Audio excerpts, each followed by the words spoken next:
What's up, my Curbsters? We have much to discuss today. Up on the roster, we got Mase versus Diddy, Kanye versus everybody. Norman talks about Wendy Williams. Ray J just wants to unalive himself. Jada is writing a book. Beyonce speaks out, sorta. And we finally know who what was his name? Nia Long's husband or fiance, I should say, who he was sleeping with.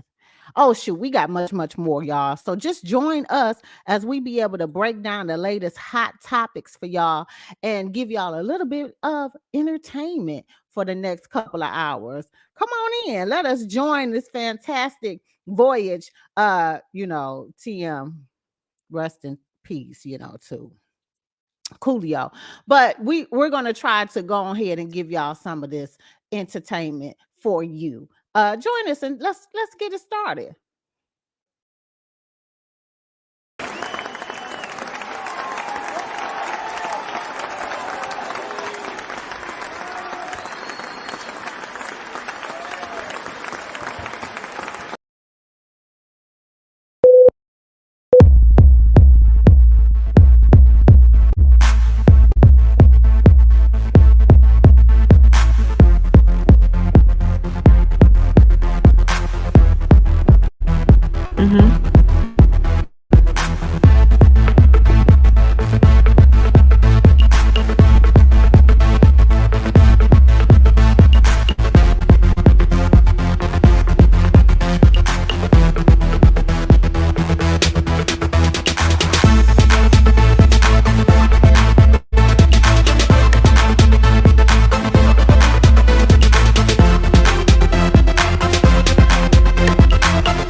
Girl, let's start this show.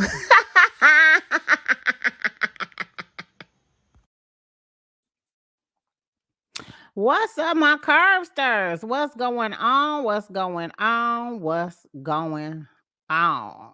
What up, dog? Child, some of the stuff is going. I'm trying to make sure I got everybody up on here. Let me see what's going on here. What up? We What got up, everybody? Yes. Hey, y'all. Yeah. Thank y'all. We here today, honey. I was on a little bit on the struggle bus today trying to get out my little intro. Oh. I couldn't even think of Nia Long's husband's name. I had to stop and pause. Like, what the hell is going on? What's his name? I made girl. I was a girl. No, ooga boo booga. Okay, I don't. Boo Boo the Fool. We can call him Boo Boo the Fool for today. Right. Well, that's an appropriate name, and it's easier to remember. Okay. Oh well,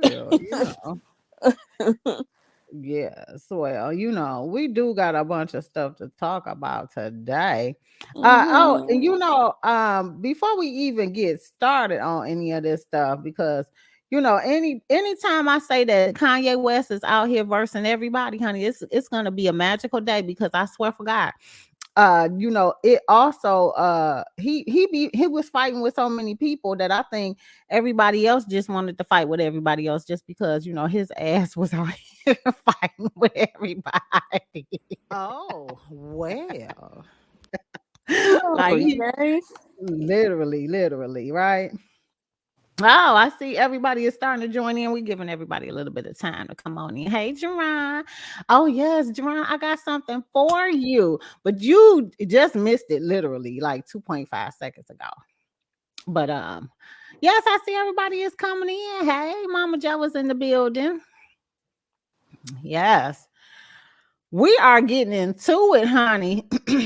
Child, let's start off with it because ain't no use of holding it down, honey. They say, and I know you'd be like, "Who is they?" But that's the word on the curve, okay? Whenever I say they say, that's the word on the curve, honey. Because people be like, "Who is they?" But according to the word on the curb and Black Millionaires Instagram, honey, they said that Eddie Murphy agrees to pay Mel B 35,000 a month child support for their 15-year-old daughter Angel, up from 25,000. But Mel B told the courts she needed more. Mo. Well, I guess that's a rich people problem. I don't know what you need $35,000 a month for, but I guess she was able to prove it in court, child. I'm confused. Yeah, well, I mean, he only got 3 years to pay it. Let's just be real. According to this document, she's 15. The payment stop at 18. Unless they So, go to college. well, I mean, I'm pretty sure he'd just write a check for the full thing to the college, or I mean, no. When people have kids and one person has custody of the child, the custodial parent can still request child support up until either I 24, think 26. 24 is the Right, age. and right, and that payment will still go to the parent. It's not writing a check to the school for tuition. So you think they get scholarships and shit like that? He can still be responsible for child support towards her for that. Um, especially if she's not staying on the campus. oh well.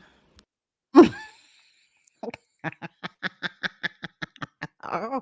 I just curious, like Shaniqua said, this is definitely a rich person problem. This is way, way, way above my tax factor, right? Because I don't make half of $25,000 a month, okay? Let alone half of $35,000 a month. So let us start there. But I'm just really curious to understand what type of lifestyle are we talking about here? Because that sounds very lavish to me. Like, I'm thinking a house is paid in full, a car is paid. I mean, $25,000 a month. My car is paid in full. Right. So Well, I'm I just mean, curious. Again, I know it's a rich person problem. Definitely not part of the conversation we're actually talking about. But I just be so curious to have an understanding of what this looks like. she is the child of Eddie Murphy, so she depending on how mainstream she could possibly be. She might need security going to school. She might need to go to a private school. She might need some kind of, sidebar tutoring, like it's a lot when you a celebrity. Extracurriculars, Yeah, when you a clothes. celebrity's child, um, just paying for amenities and life of living is just not all that they need. They be needing other stuff too. So, I don't know. I've never Yeah. seen her. Have you guys seen her? Not in a long, long time. When she was Mhm. younger, I think I remember seeing a picture of her out somewhere with Mel B, but I don't it's even been see paparazzi taking pictures of her. But I digress. Oh, well. That's cold blooded. Y'all is cold blooded. Maybe that's a reason for that. Maybe she I needs mean, to stay on don't the get me low profile. maybe I'm not. Don't get me wrong. I'm not knocking and I'm not trying to throw shade. I'm just genuinely curious, and I understand everything that you're talking about. But $25,000, that we're talking about over three. She doing a whole Naomi Lyema or whatever the fuck her Lyanne Blake thing. Like, what the fuck are you doing with hundred? What's that? Over $300,000 a year? Oh, well. That's over $300,000 a year, right? I mean, Yeah. if you're the child of Eddie Murphy, that's the way you're supposed to live. Okay, girl. Okay, girl. Like 50 Cent's son say, he was getting 81,000 a year, and that wasn't nearly enough to live the type of lifestyle the son of 50 Cent should be living. Okay, girl. Oh, But do you see the drastic difference in the price? Like, he's still the son of a celebrity, right? Wouldn't he still need bodyguards and shit like that? I mean, I'm like I said, I know that's not the conversation, but I'm genuinely curious about this shit. well, I Yeah. guess child support is based off of your worth. And, Eddie Murphy has been in the game a long, long time, and he got plenty money. Oh, they say Michelle calling Mel B a Z-list celebrity. Out You cold. right. Listen, shout out to you, Eddie Murphy, because if Oh, these are the numbers that they well. running for you still at this day and age, at your age, because you an old man at this point, respectfully. If you still able to kick out these type of numbers, you doing the damn thing. Can I get a And, job? and you know, a lot of his children are adults now, so you know, it's cut back, I'm sure, on a lot of his child support and things like that. I Eddie know. Murphy, can I get a job, please and thanks? Oh well, I don't know if Eddie gonna get you no job now, girl. Oh, well. Interesting. I'll take a donation, Eddie. You ain't got to hire me. Girl. They Give me a few dollars, pay off my student loans and car, and I will be out your face like it ain't no tomorrow. girl, he Bye. still slagging it. Well, I mean, this was 15 years ago now. This ain't nothing. He was still slagging it. Like the I mean, child I is think still he has children. children younger than her, but that's with his Right, with his current wife. wife. Yeah. Yeah, so Mhm. Eddie, you better stay up until them kids get grown now. Girl. If I you mean, most do, of them are already grown. He just married off one of his daughters, and the rest of them, are all, in their 20s, if I'm not mistaken. It's only the newest one. Well, I ain't gonna say newest one, but I the one think he one recently of had with his wife, Nicole's and then is. the other one, which is Mel B's daughter, are the only two that are still like underage. I think one of Nicole Murphy's might be underage. I think Hmm. maybe one. Girl, they out here soliciting for Eddie to be a sugar daddy. I know that's Jermaine. Shit, you hear me, Eddie? I know you got it, so don't act like you don't. Now, Okay, girl. Eddie, Oh, all I gee. need is a loan paid off, sir. I'll leave you alone. Well, Yeah. good luck to her because she got what she was looking Shit, at for. least I'm asking for a job. Y'all just want them to hand y'all some dollars, okay? But you know, and the funny part about it is, Mel B, you know, she's on child support herself. Yeah, yeah, from her husband, who Right. was a whole fake, Mr. Harry Belafonte Jr. Reminded me from where what was that movie that Chris Tucker played in, and he was saying he was the son of who? Who was he the son of on Money Talks? That was the name of the movie. Who was he the son of? I don't know offhand. Oh my God. Let me see, girl. Because that's what it reminded me. He just pulled a whole fake. He wasn't even who he told her he was. And yeah, all of a sudden, they was married and stuff. Anywho, let's get on to the next thing, honey. Speaking of kids, they said that what's call it, Hillary Swank is out here having babies at the Girl, age of 40 some years old. And I'm like, oh, 48. Okay. So they getting older and older. Well, no, she's younger than what Janet had her baby and Halle Berry had hers. So, congratulations to her for is this her first? congratulations. Yeah, is this her first Yeah, as first far as I pregnancy? know, I think this might be her first child or children because she's pregnant with twins. Mm-hmm. Well, Okay. good for her, you know. I mean, honestly, I couldn't do it. I feel like it's a little too late to be popping some babies out, but you know, everybody has their limits, so I respect it. Girl, no, she said, it was something that she had been waiting for a long time. And that she was Yeah. finally able to share this with everybody. Hey, what up, dog, sister? Dr. J is in the building. Hey. Hey, Uh, y'all. and younger than Tamron. Oh, okay. Yeah, yeah. Hey, shout out to her for that. Her first go round at it, honey. She probably be trying to give them back when they get older. They cute as Gerber, so let the record reflect. Okay. Okay, girl. Yeah. Okay. All right, let's get into some haunting news, honey, because apparently uh Ray J is out here needing a whole conversation with a therapist or something. Something is definitely going on with him. And it doesn't seem fit as to what may have been him trying to unalive himself, or making the insinuation that he was trying to do so. According to online, they were saying that Brandy shares a message of support for Ray J after his recent post concerns. Now they say that Ray J posted a post looking over, the area which he was at, saying that if it wasn't for his kids, he would jump off.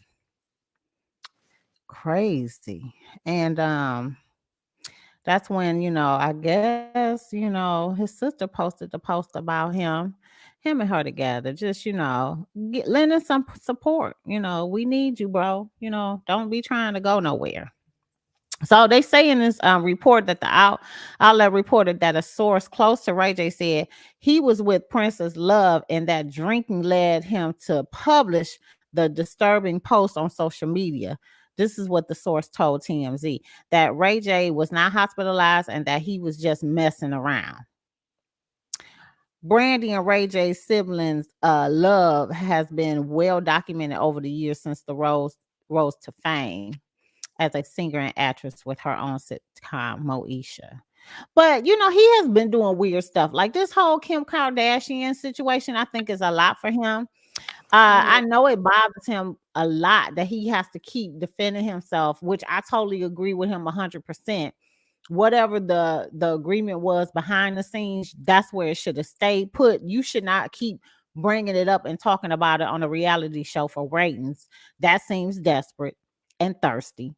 And but just looking at some of the things that he has been doing, like the crazy tattoos of him doing, putting Brandy's name on him, and like everything is just kind of revolving around his sister. Like that don't seem odd to nobody. Is that just me? He's been going through a whole bunch of stuff. Yeah, I mean, he's really What I do? Lose my people? he's living just a really separate life, though. They're He close. shouldn't have been acting like he could sing. Oh, is that the reason things going downhill? Yup. Mm-hmm. Him and Omarion. Yup. Oh, damn. Okay, nah. That's what I'm going back Ray to. J, to me, sometimes he be seeming like, I don't know if he be high or he be drunk or what's going on, but something be going on. Oh, you know what? This might be his karma from Miss Houston. Oh, good Lord. Well,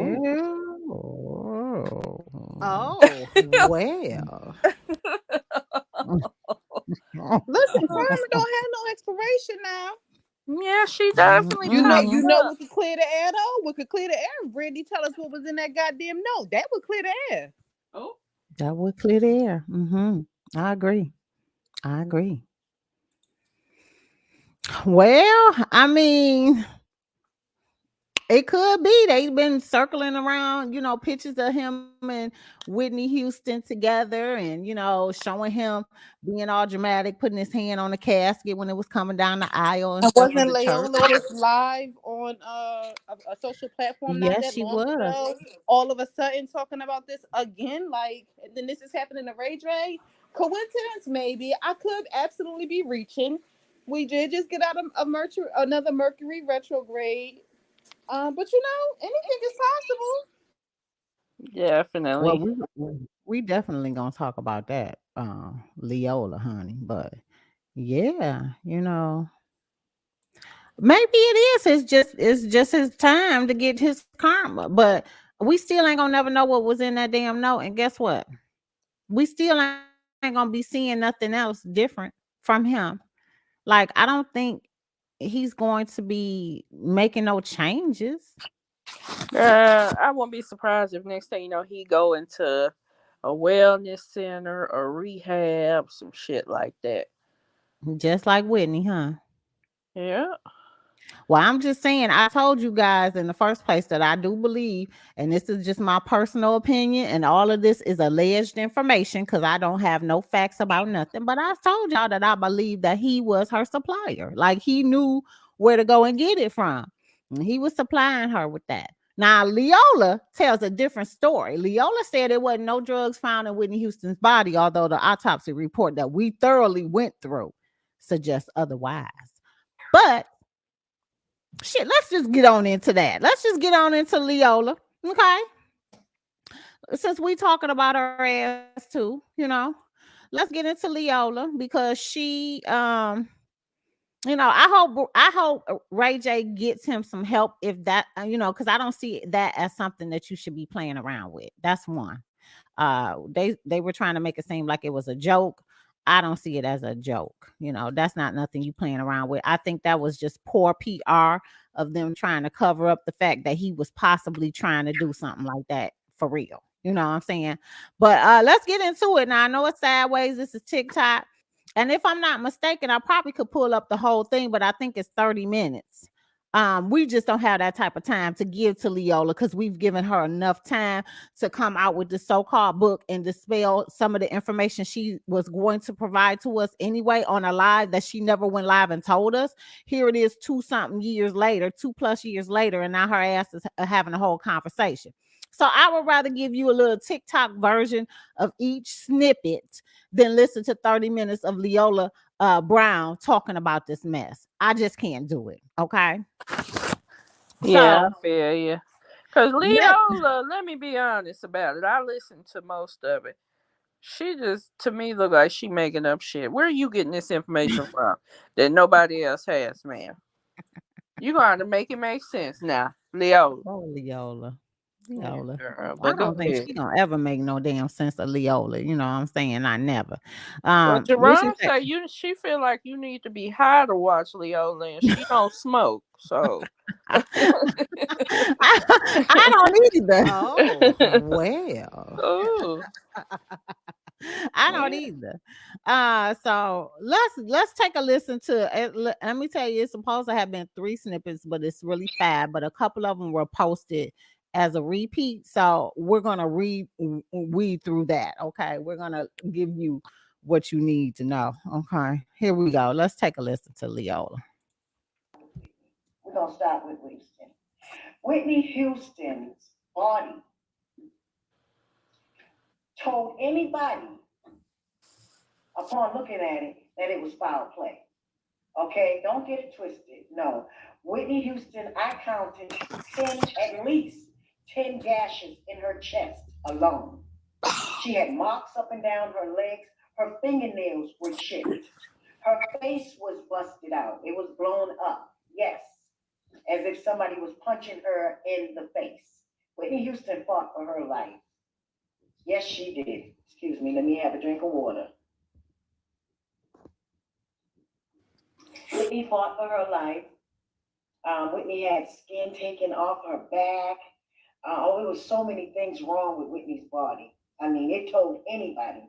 And like I said, her security, Ray, told me that room, Whitney's room, looked like a tornado hit it.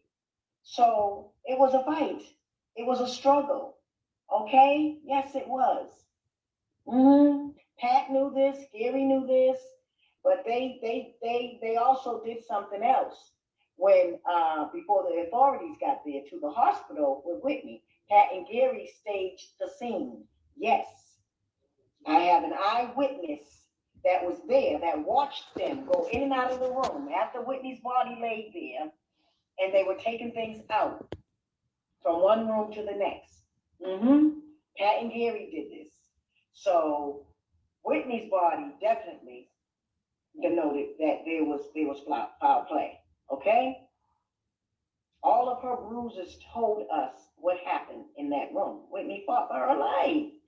There was no drugs in her system. The coroner report states that there was no drugs in Whitney Houston's system. Okay? So let's stop saying that she died of an overdose. I'm sick of seeing that in the media. That's not the case with Whitney. No, she didn't have any drugs in her system. Bobby Christina was beaten in her living room.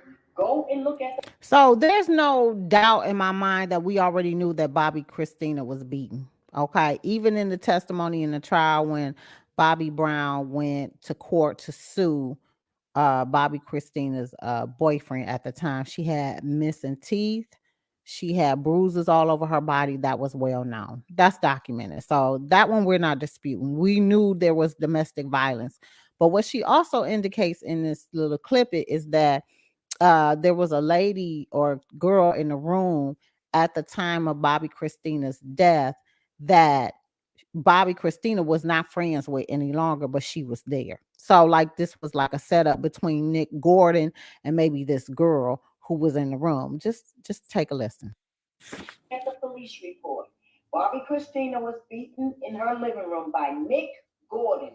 He beat her down with Danielle in her. Stay tuned for part 2, y'all. Max Lomas and Danielle. What's Danielle's last name? This is Bobby Brown's sister. But that's okay. Danielle, who was somebody that Chrissy was not even friends with anymore. Okay, so let's stop there. Now let me tell you, the person who we're getting this from their TikTok page, I just want y'all to take a look at the room. She pans this room to when she go alive.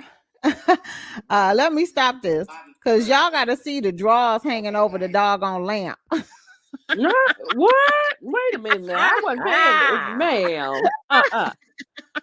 What's going on? You gotta take a look at this. Like I bust out laughing. I was like, this is supposed to be talking about this whole thing. But lady, why you got drawers hanging over a damn lamp? I just want y'all to pay attention to this, okay? I kid you not. Her room looked like the room that Whitney Houston was in when they took a picture of her at the hotel, took a picture of the room and sent it out mass media. Child, I'm just trying to. What's going on? Here we go. Let's take a look. This is part 2 of you see the drawers? Whitney Houston's Bobby Brown's sister. Girl, ma'am. Whitney. Look at the damn drawers. You gonna have to edit. You see that? Why is that there? I wonder what she washed them out and was drying them up there or what? What is like, lady, why you ain't had your damn thing already set up and stuff, right? I just could not, girl. I had to rewind that a couple of times. I was laughing. Okay, but anywho, let's take a listen to her part 2, honey.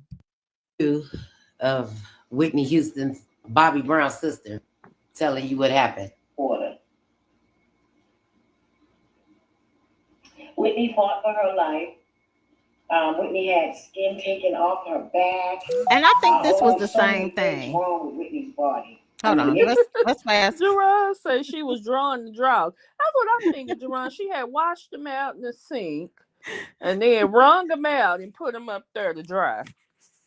Well, let me just say, y'all, like this, the part 2 and 1 was the same clip. So that's why I said we just gonna have to weed out this stuff. But let's go on because she's saying the same thing in part 2 that she said in part 1. Okay, so she even got her parts got mixed up too. I was over here like trying to figure out what the hell she was talking about. But yeah, she looked like she was drying her drawers out. But still, why is that in the camera? Look at it. Look at it. You don't see it? Why? And why are you why you going live with the camera upside crooked, like upside down? Yeah. Like, okay. Do it too much. I don't even know what to say. Right. Never touch hotel lamps. Girl, don't even drink out the glasses that they leave in there, child. I'm just saying. Here we go. I grew up with her. Nobody never met him. Bobby, my brother, never met Nick after Bobby and Whitney's divorce. Okay? So right before Whitney was murdered, Nick was brought into the picture. Okay? And if you ask me who would bring him in, I would tell you Pat Houston. Yes. Now you hear this? Now she says that Pat Houston brought in Nick Gordon. Let me tell you how that cannot be.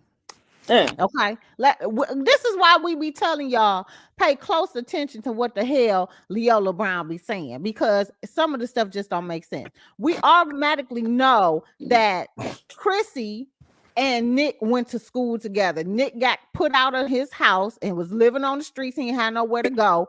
And this is what Chrissy was telling us the story that she asked her mama if Nick could come and stay with them. Well, But she's saying that Pat, now we know Pat is the devil, allegedly. Not allegedly, but allegedly. yeah. But we know that Pat Houston is shady and has been doing some shady stuff allegedly, but that I don't feel that that is how Nick came into the picture. Cause I she didn't don't. even like Nick. And if y'all would remember the episodes of the show they did with Chrissy and Pat and all of them after Whitney passed away, y'all remember that Pat didn't even like him. Girl. Yeah, I don't know. I don't know where she's getting this information from. Is she making assumptions? But child, I just like me and Michelle was talking about this the other day, and I don't understand. Like she was saying Whitney had bruises and was beaten. Why would the police there in I think she was in LA cover this up? Yeah, see, I What would be the don't know. reason? It's not like Whitney. I mean, she's definitely an icon and all of that good stuff, but it's not like she's, Martin Luther King or something. You know what I'm saying? Yeah, I get it. So I don't know what the motive would be for there to be this big cover up. And we reviewed her autopsy report on the curb, and I don't recall all of this being in there. Do you? Nothing about no skin remove. If there was bruising, it was due to the water being extremely hot. Mm. Now that I do remember from the autopsy report, but nothing stating that there was a butyrization. We knew that she had plastic surgery, she had fake breast implants. We knew that she had her teeth were veneers. We knew she had that done, and we also knew that her whole nasal cavity was destroyed due to the abuse of drugs. Right. So that's why I'm like, where in the world are you getting all of this information about her body being so ripped apart? Like she Right. had got beat to death or something. And Or it was nothing in there stating that she had any skin or nothing up under her nails as if it was a fight that she was trying to defend herself from. Like none of that. None of that. Just right, just making it up, right? Duran said, "This is why I told y'all Leola doesn't speak in actualizations." right. I mean, she's been talking about for years of how she's had all of this information. Only Hmm. thing she has is what I guess she believes happened with absolutely no proof. Right. Because my thing is this, how does she get any of this so-called information? Because I'm pretty sure as many interviews that Bobby has done, he would have told us if he felt as if it was a struggle with her at the time of her death. He's And never Bobby mentioned showed that. on food with her ass. Yeah. He don't, yeah, with his sister Leola, he doesn't. Yeah, he don't fool with no damn Viola. So she don't have now. You can keep playing if you want to. I know she does mention that her nephew, Bobby's most recent son that passed away, had reached out to her and told her he was homeless in LA. Now that I do kind of believe. Really? Okay. So okay, well let's continue listening and then we can comment and stuff on that. Because I had totally forgot about that. Okay, let's take a listen. She set everything up. I'm gonna talk to you because it's obvious that Pat brought him in. And when Nick did that to Bobby Christina and she was rushed to the hospital, because after he beat her and drug her up them steps, he shot her up with something and threw her in the bathtub. And now, yes, my sister Tina's here with me right now, reminding me of things. Okay? So, yes, Nick did all that. Also, I was getting ready to say something. After Nick did all that to Bobby Christina, he was on. I wanted to get his story. So my nephew, Gerard Brown, called him and he was on a tape. He said, when Gerard, and I had 10 people in my living room, some of Whitney's family was there. and the Browns were there, and some of my friends. So there are plenty witnesses. They all heard Nick. Gerard is on the phone with him. And he asked what happened. Tell me what happened. How did Chrissy end up in the bathtub? And he just went to talking all hysterical and he was scared.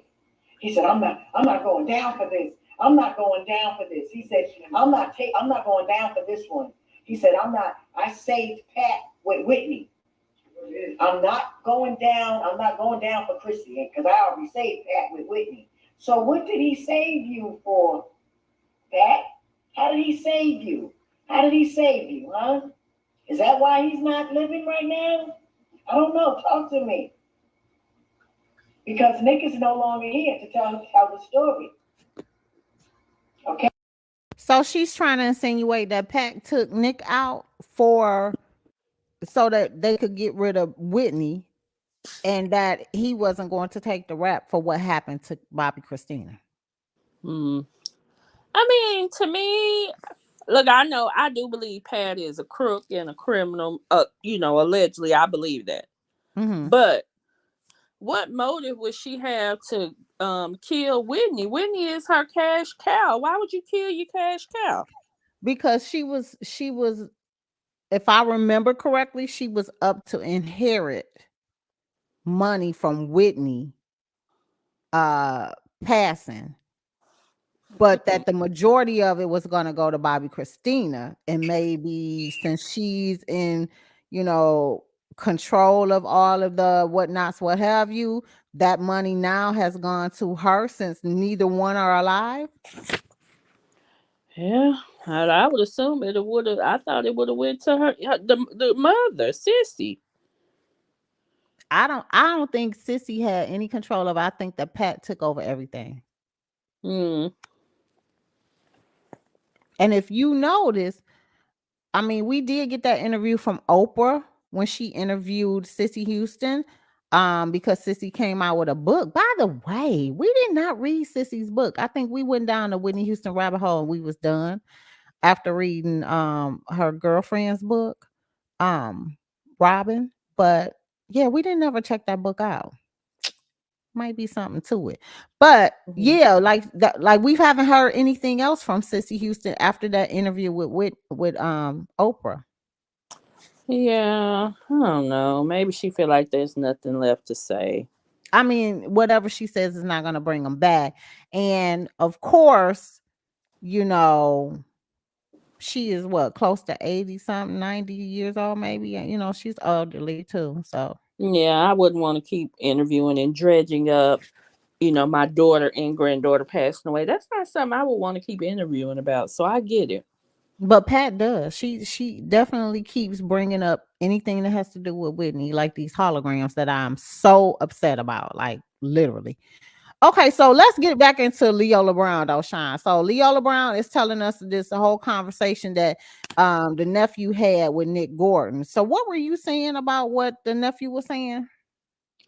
No, if I'm not mistaken, Leola was saying that her nephew, Bobby's son, was calling her from LA saying that he was homeless before he passed away. So the son that Bobby had lost, Bobby has been through a lot of loss. He Right. lost both his parents. He lost Whitney. He lost Bobby Christina, and then he lost his son too, as well after Chrissy passed away. So yeah, I I can see him just going through like not another one. I'm losing everybody type of thing. But why would he have his own son living out in the street? Like that doesn't make any sense. Yeah. It doesn't. It doesn't. But she, of course, is saying Alicia. Is it Alicia or Alicia? I don't know. Alicia, Alicia didn't want him there. which is the current wife of Bobby Brown. Right. Oh well, I thought we read Sissy's book. That's how we found out she was screwing in love with Elvis the Pelvis Presley. we did not read her book, Jerron. Hello, everybody that's coming in. Hey, Joy. Hola, chica. And Erica, Hey, thank you for y'all. joining. Yeah, we're just going over this whole video of Leola Brown for those of you who are just not coming in, who is supposedly now giving us the information that we have been waiting for the past 2.5 years to get, that she never gave prior to. And of course, she did post this on her YouTube page, but it was like 31 minutes. I'd rather just get the cliff notes from, these TikTok excerpts, you know what I'm saying? Because I don't have enough time to give Leola Brown any of my attention for 31 minutes. But the things that she is saying in Joyce said, I don't believe anything Liola says, right? You hear me, Liola. Joy? Because it sounds ridiculous. She would be making up stuff, child. Oh, well. Okay, I just, we're already dissecting some of the stuff that we believe is incorrect that she's saying anyway. But you know what I'm saying? I just wanted to listen to what she would have been telling us, that all of this stuff about Whitney was a murder and stuff like that. So do you feel, Shawn, that this was a murderization of Whitney Houston? Do you feel it was murder? No, I don't. I mean, I just don't. But it could have been. I just don't know who the hell murdered her and why. If I had to make a decision, I would say that it was accidental, Yeah, but it that seems absolutely more could have like it. could have been prevented. So I do believe somebody had their hand in it, but I don't think the intention was for her to hurt herself the way she did in the process. Because Yeah. like if somebody gave her the drugs, if she was high or whatever, they're arresting people. Like Michael K. Williams, the people who sold him his drugs that killed him, they're arresting him. So Right. that could be the potential crime, but Yeah. I don't think somebody went in there and said, "Oh shit, I'm gonna kill her," or what I mean, not like right. that. But I do think that it was more than just an overdose. Um, but I don't think the intention was to unalive her. Yeah. I believe that there was some foul play, because if you remember correctly, and this is why I have the question so much in regards to Ray J. Now, for those of you who are just now joining us, we did talk about this whole thing with Ray J posting about wanting to unalive itself, and this is how we came up with getting into Leola Brown's mess. But we vividly remember in the video that Whitney came and gave Brandy a note, which I've always said that my speculations was it had something to do with the drugs, and to let Ray J know that I'm going to be in my room at whatever time. This is what I believe that was in that note, allegedly in that note. Okay. And so that when he was to arrive, I think that there were more people in the room, because again, they cleared the bodyguard, which was her brother Michael, right? Was it Michael? Mm, I think Cleared out so. cleared out the room and was trying to hide all of the prescription drugs, and kind of like staging it before the police and ambulance and stuff arrived. And they showed a clip of Ray J leaving out the back with a jacket or something over his head and an umbrella. So why were you? I mean, I understand why they were trying to escort him out the back door, but why weren't he asked questions? He was in that room. I don't care what nobody says. He was in that room. And at what point did you leave the room? Yeah. I mean, so do you believe Ray J may have? No, I don't believe that Ray J did any kind of murderization or anything against her, but Mm, I do believe he knew what happened. And nobody ever said anything about them investigating the people that was in that room, because I believe Michael cleared everybody out prior to, and nobody has opened their mouth. It was, if you remember, there were beer cans, there were glasses, other than just one or two in that room. And it was more people in that room than just Whitney, Ray J. I believe Michael might have been in there too at the time, but maybe he dipped out and went down to his room, and then they had, the lady who came back with the dry cleaning or whatever had to call him down the hall. Like I remember vividly what was stated in those documents that we read in the autopsy. You know what I'm saying? So for for somebody, like literally they probably was in there drinking, having a good time, smoking, doing whatever, and she was like, "Well, I got to get ready for the party," and everybody left, and then she went to take her shower. So I don't believe that somebody purposely tried to unalive her, but I do believe that it was more people in there that might have known more information than what was provided. Yeah, that could Something have like that. been. It does seem unusual for her to have been alone, Hmm. especially if she was getting ready for like Grammy events was it Grammys It was weekend or some kind something? of, I think, honorization to Clive, you know. yeah, no, it was something like that. So if she was getting Hmm. ready for an event. I mean, I Hmm. know she probably was bathing first and everything, but I just can't. I don't know, but it's something about this bathing stuff because they have said for years that they never would allow her to take a bath. Really, Which I don't something about them not allowing her to take baths, she could only take showers. Why? Why have we heard this rumor for years? I never heard that one. That's crazy. Girl, yes. So it was something about it. I don't know. But you guys, not to sit up here and bring it down in regards. Oh, it was the Grammys. Joy said they was playing a tribute to Clive Davis though at the Grammys too, or something to like that. But and she was supposed to be singing there that night because she had her album out.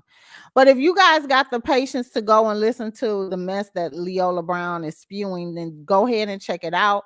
I really just wanted to bring some attention to it because us Curbsters have really went down the Whitney Houston rabbit hole and trying to figure some stuff out even after her passing. And Leola was adamant that she was going to bring out this information that it was a murderization, okay, of which this information does not seem that that's what it is. Correction, Liola. Liola. So it's more parts to it, but two or three of the parts are the same thing. So you guys, if you want to, check it out, it's on the Curb, or you can go to Liola's YouTube page, and the whole 31 minutes and some changes there. Okay. All right, let's get into this next hot topic, honey, because it's two things we're going to talk in regards to this whole thing. The first thing, in regards to Diddy, and of course, we're going to go to Diddy and Mase situation because, honey, it's a whole mess with that. But there was information that came out in regards to Diddy's I think it was his nanny.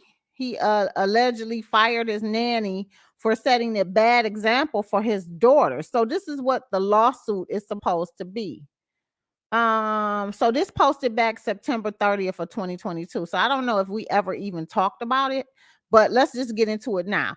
So an anonymous woman has filed a lawsuit, and this is according to MadameNoir.com, against Diddy for allegedly unjustly terminating her. According to TMZ, Jane Doe claimed that she had been the nanny for Diddy's twin daughters, Jesse and Delilah, since the day after Kim Porter's death in 2018.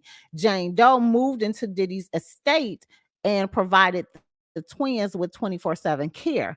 She said that once she became pregnant in August of 2020, she asked for a maternity leave. Jane Doe, who claims she is Porter's niece, is alleging that when she requested maternity leave, the hip hop mogul became infuriated when he was about to begin her leave. She claimed that she was instead fired. Well, why in the world would he get infuriated? That's crazy. I don't know. She said that she claimed that Diddy's reps contacted her and said that she was terminated because she set a bad example for his daughters by being unmarried and pregnant. Well, I That's mean, the he pop wasn't kettle in the married kettle. when he had them, but I'm you I about to was know, say, I gonna know you say, fucking lying. yeah, like what the hell you talking about? You got all these kids and you ain't not married Yeah, not damn one of the that can't be mamas. true. This can't possibly. That's some bullshit. Well, this is what the lawsuit is, girl. well, look at here. If that's what he felt, it does make him a hypocrite, but I don't view it as illegal. I feel like that's unjustified. How you gonna fire somebody because they pregnant and they gotta deliver a baby? Well, no, he didn't fire her because she was pregnant. He fired her because her pregnancy set a bad example for his children. And And he she's probably their got something full-time stipulated in the care. contract. Yep. He's their full-time care. She's their full-time caregiver. He doesn't want them to think that that's appropriate for them to be getting married out of wedlock. You know how some people are, do as I say, not as I do. I mean, That's look, I don't crazy, agree but with it. that's Don't what. get me wrong, but look, if I hire And you to he's take done care of it my children, himself. it don't matter. Look, if I hire you to do a job, don't worry about what the hell I'm doing. You do what I'm paying you to do. You knew damn well that you knew damn well that she was pregnant prior to when she was gonna have to deliver a damn baby. So why you keep her on that Well, he long may then if have that was the not. If case? she's been working for him since 2018, she came up pregnant. Yeah, but I'm just saying he knew at the time that during her pregnancy Uh-huh. that she was pregnant. Yeah, but that And means she had time to rectify it and get married before she had the baby. girl, boo, everybody ain't I married mean, I'm not material. saying that I agree with it. I'm just saying. I mean, I'm not. I know we just having a conversation, but he got a lot of damn nerves if that's true. He definitely has a lot of nerve, and I don't agree with it. Him being a damn hypocrite. But if you Joy, are hired for a job, if that employer has certain rules and regulations, you have to follow them. And he Joy said, probably but got wait a a damn morality minute. clause in her contract, like Michelle said. I bet you he do. I Even want though I want he to see these so immoral as called hell, he got his morality clause for his children. child boo. I mean, Joy I get said, but wait a this. damn This minute. That makes no sense. this is I going to agree, sound Joy. crazy as hell. This is going to sound crazy as hell, but I'm gonna say it anyway because I can't understand it. If I hire somebody, I do expect them, especially if they're caring for my kids, I do expect them to be that ideal example at all times. I don't agree with how he's doing it. This is extreme to me, but it's not unrealistic. Yeah, I mean, it is discriminatory if he fired her because she was pregnant and he just didn't want to provide her with maternity leave. I agree with y'all on that. Joy was saying that. But Mm-hmm.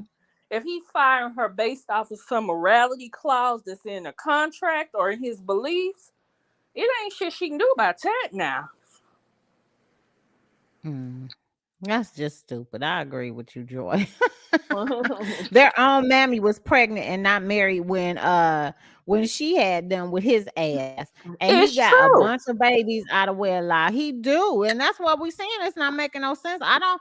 Why would you have a clause like that and you not even setting a proper example for your own damn kids? Oh Well, he say well. he's setting an example going forward. He ain't had no more children out of wedlock since then, but one. Yep, nope. I don't have any children. That we know of.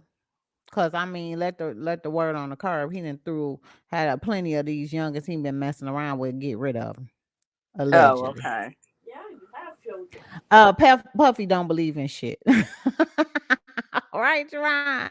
And Joy said that but that should be in her contract, and it's not. She has a case. Oh, if not, then she has a case Yeah, next. I Yeah, agree. If it's mhm. not some type of, but then we also have to review is Allegedly. California at will state things like that. It's because there's some states where you don't like Texas. You don't need calls. fire your ass. And yeah, ain't nothing you can do, long as it's not for a protected class like race, religion, things like that. So I don't know the rules. I think it's out of California, isn't it, 6 Yeah, it's out. I think it's out of Cali. Yeah. But I don't know the rules of California, so but Yeah. Joy well, we said, but shall he's see. sleeping around with these young girls. What type of example is that? Right. Exactly. Sleeping around with young girls and Lord knows who else. You know what I'm Oh, saying, Joy?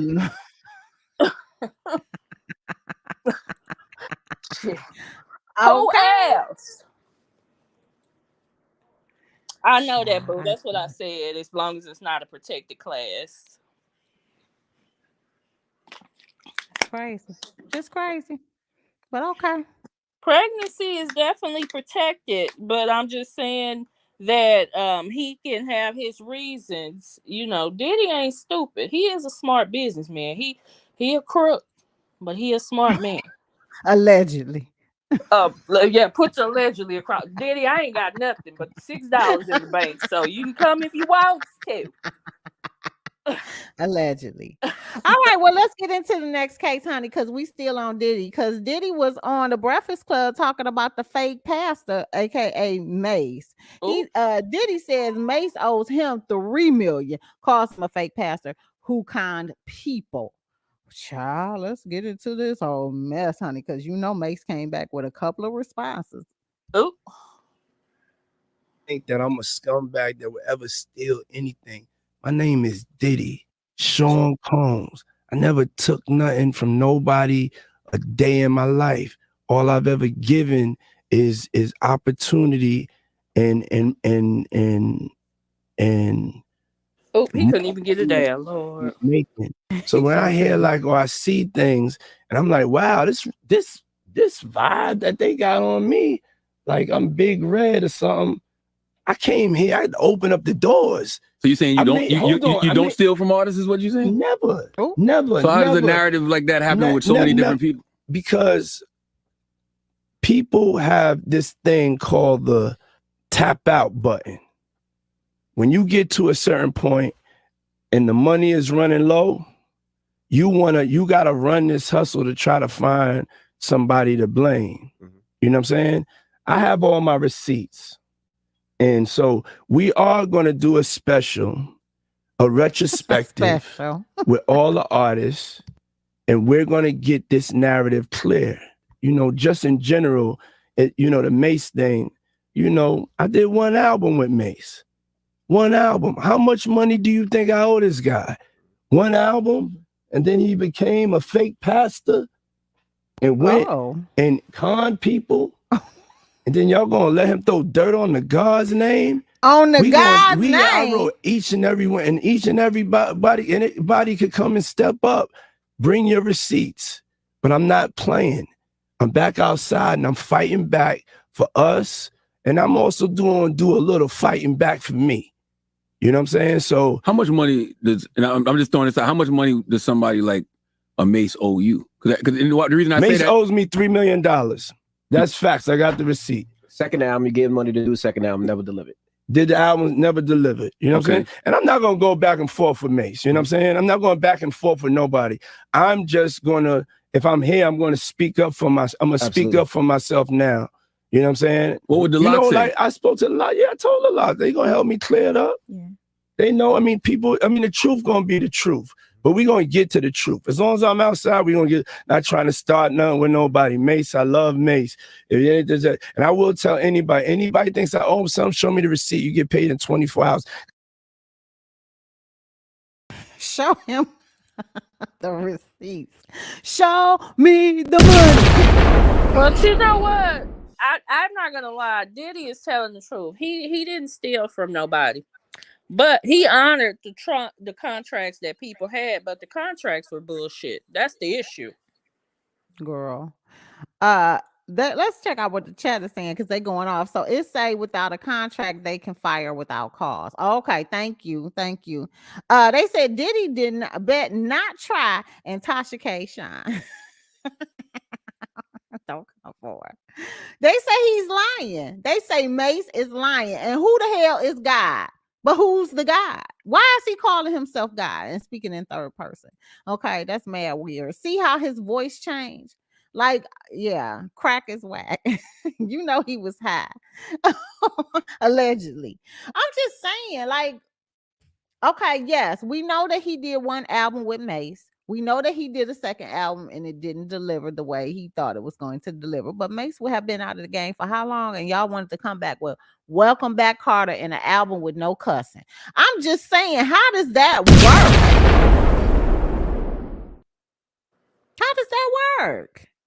So I knew that he went to become a pastor and everything, but how do you come back to the hip hop community? And y'all know doggone well, and don't come for me, okay?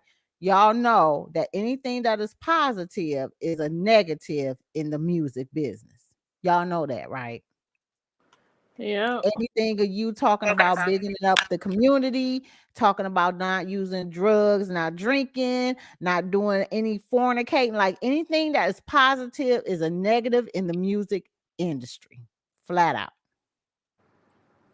So I don't know how he thought he was gonna recoup any money with coming out with Mase doing a Welcome Back Carter theme and a whole album with no cussing or nothing. And he's a whole passer.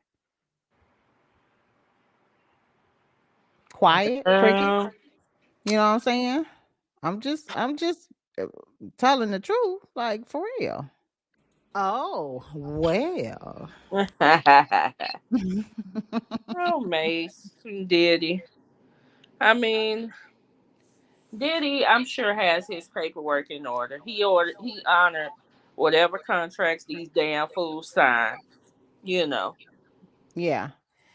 And my thing is, how is it he's talking about he's gonna do an event or something to clear up his name and that he's gonna be working with the locks? None of that seems real odd with you guys. That he's doing some kind of something like that to clear up his name. Like that don't seem mad Yeah. weird.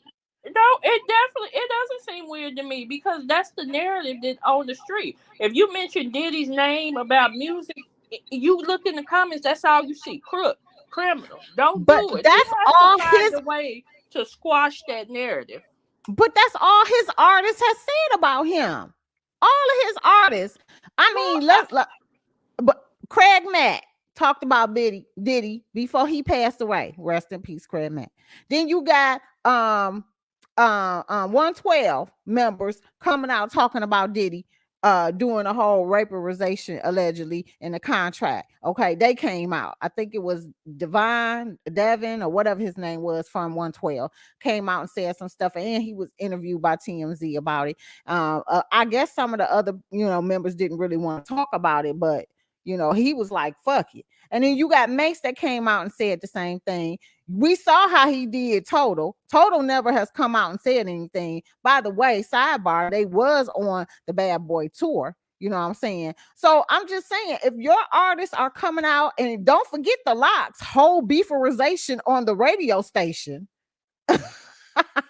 Well, that's what I'm saying, is that he's coming out to defend himself. That doesn't seem odd to me. Why would it So be how odd? is it that you're saying that the locks was telling you that you was doing some mishaps with the money and funding, but you want the locks to clear your name in an event? That don't make no damn sense. And Well, Portia, apparently he right? did not it straight with the locks, and the locks is gonna come defend him. Oh, because what you paid, what you owed?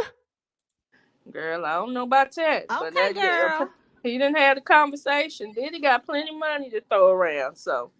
Well, he should have plenty of money from not paying out the people he's so properly supposed to. Allegedly. Yeah, that's what I'm telling you. That narrative is false, I believe. I really don't believe that. I don't believe he owes these people no money. I do believe he scammed and crooked them into signing horrible contracts. But those contracts cover him. He don't owe them shit. That's why, do you see him in court? Anybody suing him? No, because they can't, because they done signed these bullshit contracts. Now, that doesn't make him any less of a crook. But, I'm just saying that if people could sue him, they would. They can't, because they signed those damn contracts.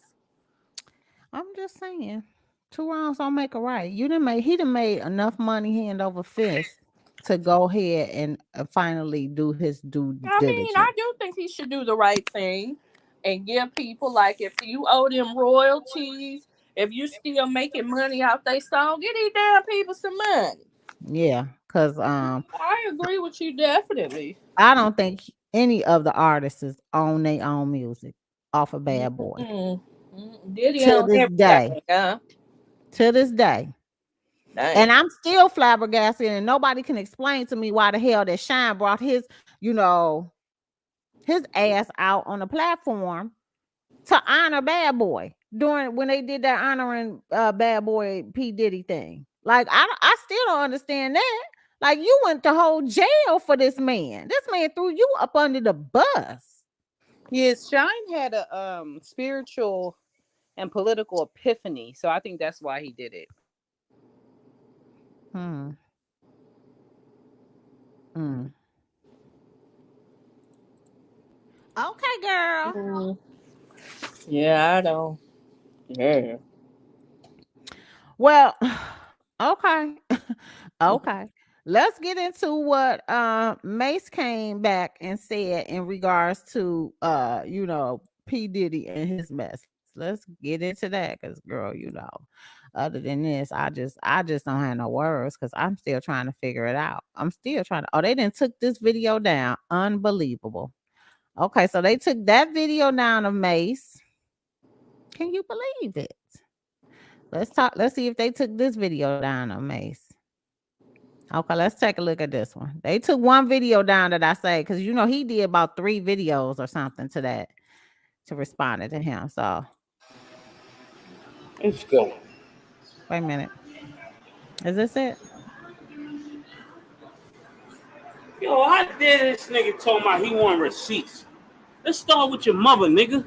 Your mother got the receipts, nigga. Everything is in your mother's name. That's the one who got the receipts, nigga. You need more proof, nigga? Biggie ain't here, so Big can't give you no receipts. He dead. Craig Mack can't give you receipts. He dead. What are you talking about? Who else? Black Rob can't give you receipts. He dead. And everybody else you made sign paperwork so they can't talk about what I'm talking about. I'm the only one with the guts. You're not signing, nigga. And the teeth, because apparently he can't even talk well with these teeth in. But I digress. Mase done went and got some teeth. It's in his Girl, mouth. he took him out on the next video. But let's just take a He listen. needed to, cause no. He went No. full church. He went all pastor on her. Hold on, let's finish this. Because I ain't need the money. All money ain't good money. Remember that. Remember that. Remember that, nigga. You know who to play with, nigga.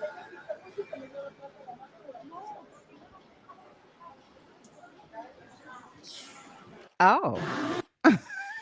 Did you see how he turned around? He came back. Oh. Well, okay, you heard what he said. He said what he said, but then he came back and he went full pastor on him, honey. He dressed up in his pastor like outfit and everything, and got all cleaned up for you and took them teeth out. So let's take a listen to what he said on that. Formed against me shall prosper. So if you see me being aggressive, it's because I know no weapon formed against me shall prosper. But isn't it sad that that's the only part of that scripture people understand? The very next statement in that scripture, and it is loaded with content. It's loaded with revelation. But the very next part of that scripture says, and if any man, or any tongue rise up against you, you shall refute it. And that's what I did. He said something and I refuted it. I pulled it down because I knew it wasn't the truth. And I dealt with him as aggressively as he has chosen to deal with me. Another thing I want to tell you, the third but not last thing. Think about this. I went through every step on how to deal with him. Every step on how to deal with Puff biblically. I dealt with him biblically. That's why I felt aggressive about it. I felt like I did not have to change my strong approach because, number one, I went to him as a brother when things were not right. Secondly, I went to him with a witness. That was Rodney Jerkins. Like the Bible says, if you don't get it right with him, go back to him with a witness. I did that. The third thing it tells us to do is go to the church. bring it before the elders. I reached out to his bishop. His bishop declined to mediate the situation. So I just went to step number 4, that no weapon formed against me shall prosper. So if you see me being aggressive, it's because I know no weapon formed against me shall prosper. But isn't it sad that that's the only part of that scripture people understand? The very... Well, You Pastor Mase remind me of that damn. What's that pastor name? We've been looking at Pastor Whitehead. 1 minute you cussing, the next minute you quoting scripture from the doggone Bible. Lord. well, so was Diddy right? He a fake pastor or no? Oh, well. Bishop Whitehead, Joy. The pastor who was getting into it with the lady he escorted that's out of the him, church. girl. That's who he remind me of right there. Yeah. I was like, oh, Mase, don't do it, sir. Don't do it. Oh, honey, I was over here laughing because he came back as a whole fake pastor that he said he was going, he was a fake pastor. He came back as a whole fake pastor and gave him the Bible verses. Okay, he came back, honey, back. So what did you think about what he said? Let's talk about the first video. What did you think when he said that your mama got the receipts? Okay, and nobody who is alive can nobody who has passed away can come back and speak out on what you was doing or what you did. And he did mention signing those bogus ass contracts, Shawn, that you was talking about as well, but some other stuff. So yeah, I believe him. I mean, I really do believe him. I know that Diddy is definitely a shiesty businessman. He is really not a good person. So I get it. I definitely get it. And I get why he has that reputation. It seems like a deserving reputation. And I don't know what receipts he gonna bring, but it ain't gonna change his reputation. I can tell you that right now, Diddy. Don't waste your time doing that retrospective, as you said. Don't waste your time. Yeah, well. Oh well, I mean, this has been an ongoing feud for so many years now. And again, I agree with what you said. Nobody then took his ass to court about nothing. But I guess Mase don't want to go to court, or he don't have a reason to be able to take him to court. But he got a reason to shout it out to the mountaintops. I mean, nowadays you don't have to take people to court. You try them in the court of public opinion, and that make them break down quicker sometimes. Sometimes. Court. Yeah. Not Diddy. He don't give a damn, but I'm just saying. Listen, if you don't give a damn about getting your leading artist off, I don't think you give a damn about nothing else, allegedly. Ooh. Right. Yeah. Interesting. All right. Well, we'll continue to watch this out here for the Curbsters, honey, and see if anything develops from it. And see if it's gonna ever be some two grown men sitting down having a conversation and working it out. Now, I do recall that Mase did get him to sign him out of the contract. He cornered him up at a radio station when Diddy was at a radio station, and he brought the contract, and Diddy did sign it. However, something else is a little bit fishy about whatever the contract is or was or should be, because he was released maybe from having to do records, but he was not released from what he owed Diddy, allegedly. So, anywho, let's get into the next topic, you guys. First of all, I just want to know this whole situation about Tamar Braxton doesn't agree with Kandi Burruss calling TV producer Carlos King a thief. Now, what is going on? Let's take a listen. Says, honey, former executive producer of Real Housewives of Atlanta star Carlos King is a thief. Oh my God, Tamar, did you hear that? Child, I heard that. Oh my God, honey. Now it seems, honey, that the streets were talking about Kandi and Carlos, honey, not being cool anymore, and here's why. He's the one who stole my group's life story and sold it to TV One. When you're a public figure, they can do unauthorized stories about you. Never once, all them years we have been around each other, he had never once told me that he was trying to do a movie about us. And to go behind my back, I was like, I can't with him ever again. Messy boo. But I just find it odd that you can steal the rights of the lives of people that are still alive. We saw recently with the Mike Tyson joint on Hulu, which is great, by the way. I hate that he doesn't support it, but you got to do things right when these people are alive and you telling their story. Which is why I don't agree with her calling him a thief. You know what I mean? I think that's a little off the deep end. Well, what would you do if somebody tried to do this to you and your sisters? They tried to tell your story without your permission. Well, okay, so here was the thing. So my sister did a biopic, right? Yeah. And I feel like everybody else was involved, but I had nothing to do with my character, and I was in my feelings about that. Okay. But everybody else was involved, so that's a different kind of thing. So you really don't want nobody telling your own story. Right. But at the end of the day, I just feel like there are all the time unauthorized, versions of people's lives, and this is just a part of being an entertainer. Yeah. It is a little shady to call her mom up and act like you're going to do an interview about all these groups in the 90s just to try to dig up information on her group. Like, that is a little... You got to watch out for reality TV producers. Yeah, that's shady, baby. But something in the milk ain't clean. I don't know. I'm not totally convinced that that's what it is. I don't know. I want to hear from Carlos because I want to know the king. And you will get it to you because I think y'all good Judas too, if I'm not mistaken, huh? I mean, y'all was on the show Kikiing. I just recently met Carlos. I'm just like me and you, Kiki. Yeah. I Kiki with the Kikis. That's why she's a Kiki, baby. Miss Candy Bird says, honey. Okay. Let me tell you something. When Candy Bird's voice get to quivering, she girl, you see that? You see her? She was grabbing Candy that. Was telling the damn truth. I know when she telling the truth. And it's just something about it when they go behind your back.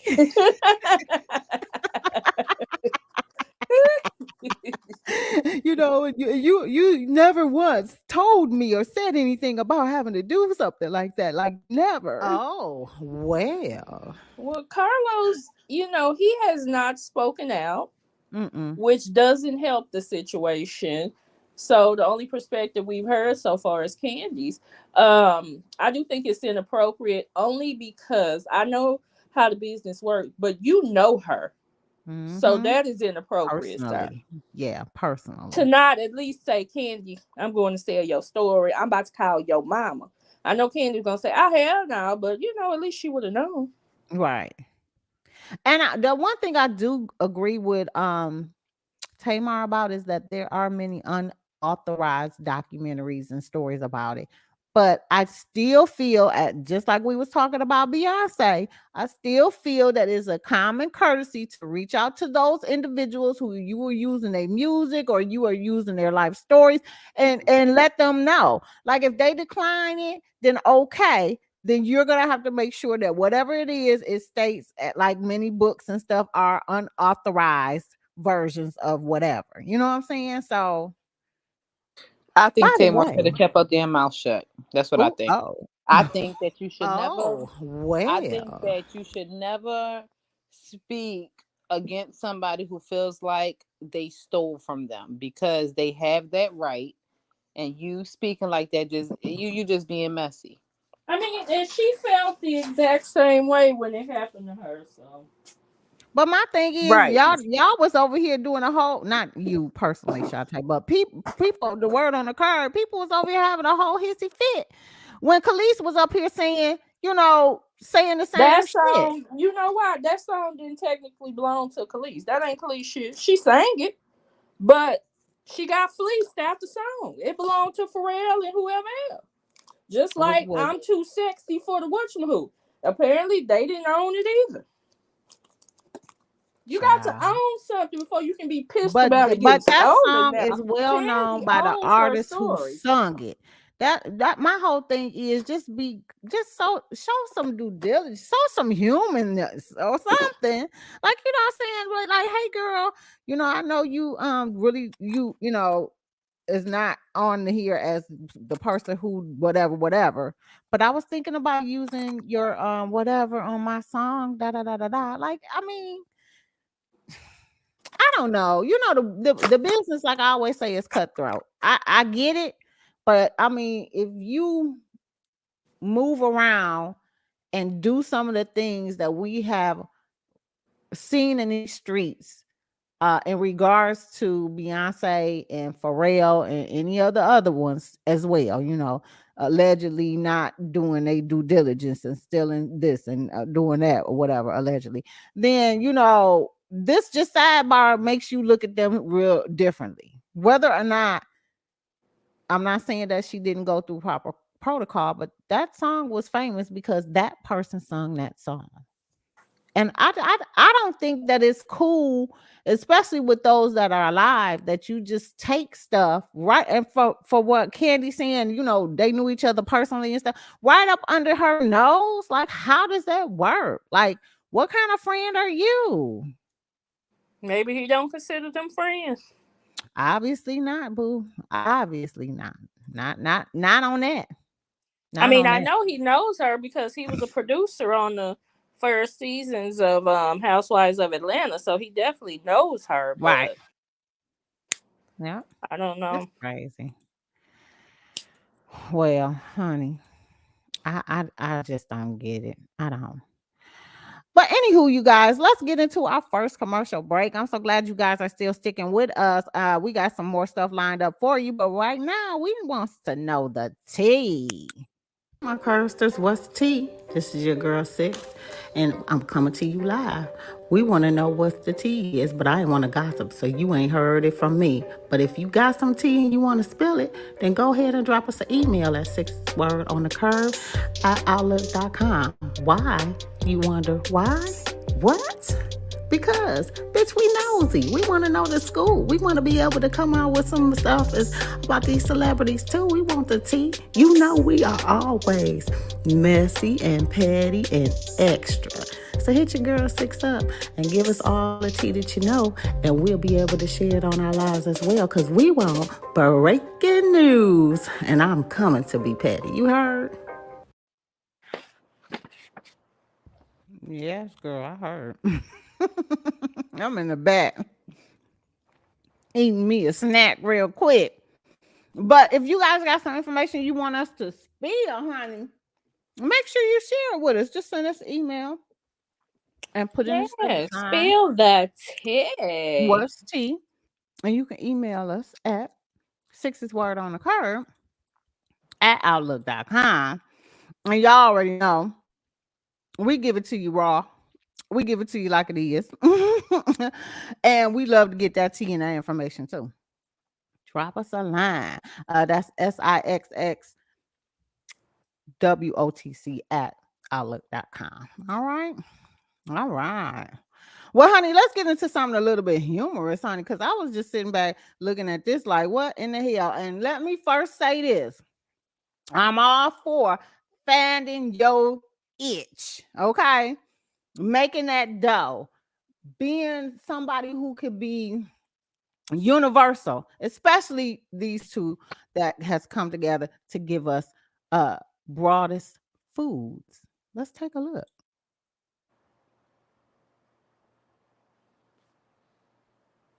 And Snoop, and we talk about growing up, ownership, broadest food. Snoop Company is bigger than just cereals because it's a family brand. And we talk about family brands, they've been doing this forever. Man, since we was kids, you know, they done had all kind of brands that we've been supporting and spending money on. Yep. It's a family thing, so it's like P hit me to the game and explained to me as far as generational wealth. Yeah. We need to start using our family names and our things that we built to create some things that'll be here when we not here. And now we got the best tasting cereal on the planet. Snoop Loops, you heard? And Snoop, you know what was crazy, right? When we first came out with this brand, it blew up big. And they try to stop it. The factories, everything. It's like, oh, well, we ain't got marshmallows. How you can run out of marshmallows? The Cat Williams just said they ain't got no guys. How they gonna run out of guys or ladies? Come on, man. But you know, that's just saying that we're on the quest to do us right. Yeah. They trying to knock us off before we get started. But one thing about our product and about us, people support us. Because everywhere I go, Pete, I done red carpet for movie premieres and doing different interviews. And first thing that pop up is Snoop Loops. When and where can we get a Snoop Loops? Yeah. I just went home, all the kids were, what a Snoop Loops? I said, well, Uncle Snoop ain't giving me this. I put it on. Well, I got y'all kids. Don't worry about nothing. It's coming soon. Well, we want to tell y'all our goals is to get into Walmart and get a direct to retail. So I just want to let y'all know we came. All right. So Snoop Loops is out in these streets. Is y'all buying Snoop Loops or no? I try them. If I see them at the Kroger or Walmart, I definitely will get a box. I don't mind supporting. Now, if they nasty, that'll be my only time. But I will support them. If the kids like them, yes, definitely. Yeah, I'm a support too. I support his wine. His wine actually was not bad. They sell it in Walmart.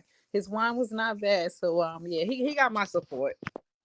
So check this out, you guys. I got a couple of things. Remember, we was trying to get those. I had that thing on YouTube where we were gonna do a giveaway if people would try out his brand of noodles, and nobody entered the contest. This was a long time ago, like over a year or so, a year or two never ago. seen them.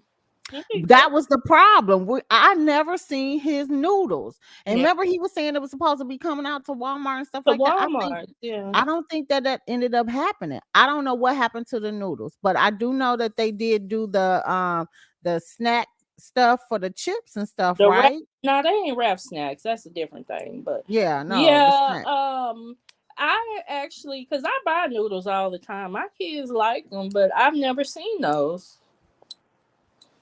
Yeah, I never seen them. So we're gonna come up with something. Maybe I'll do a little thing if I can find them for you guys on the liquor and the Snoop Loops as well.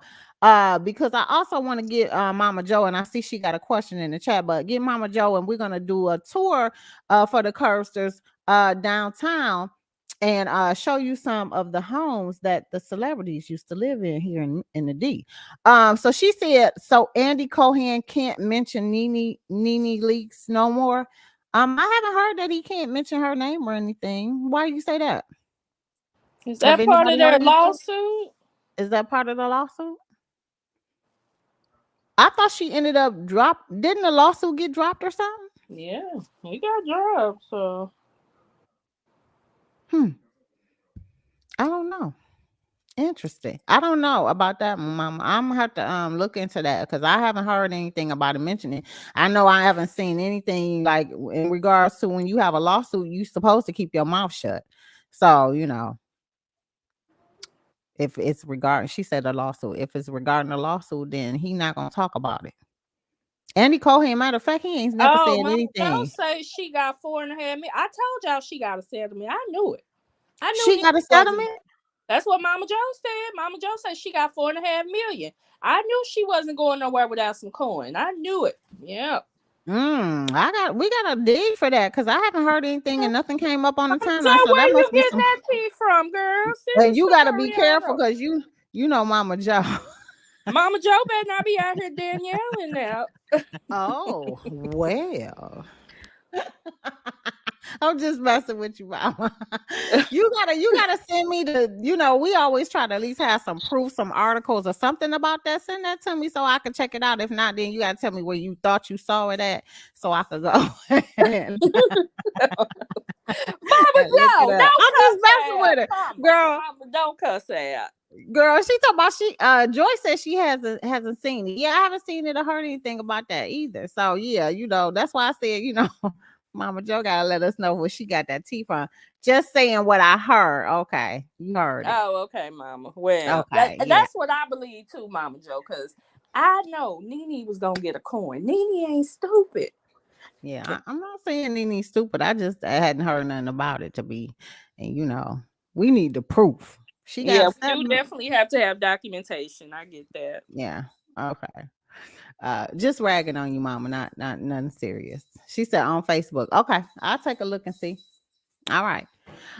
So yeah, in regards to Master P and Snoop Loops, I'm all for it. Helping to do this generational thing of wealth. I'm here for it. Yeah. We were speaking in regards to Beyonce, so let me just bring that up so we can get that out of the way as well. Because of course she, Sean hit it on the nose when she was talking about Beyonce. Somebody didn't owe the stuff, but they also said that Beyonce responds to the rights to write said Fred after they called her arrogant. She replied back. Girl, right said Fred. Ooh. Yeah, she replied back and she said, well, it was through a statement. It wasn't her. It ain't like she did a video or some shit. But she said when the song came out, at first you was happy and talking about how happy you were. Now you talking shit. Oh. Well, just to be clear, all the proper protocols were followed. Oh. Okay. That's my interpretation. Oh, well. Okay, so this is according to the Breakfast Club .iheart.com. You can find this article. They said, Shawn gave us the cliff notes, honey. We definitely don't have to read it, but let's look at the quotes at least. The comments made by Right Said Fred stating that Beyonce used "I'm too sexy," an alien superstar without permission. One more thing she said, Six, and I didn't even use y'all damn song. I just used the composite. Oh, okay.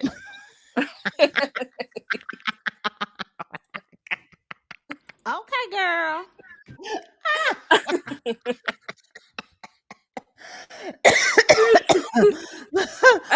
Girl, was you saying it in your Beyonce voice? Yeah, that's Beyonce.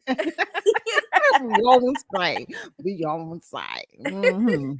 Oh God. All right. Well, pretty much that's exactly what Shawn say. That's what this doggone thing. I guess we don't even got to do the quotes. No, you read the real version, girl. I'm just joking.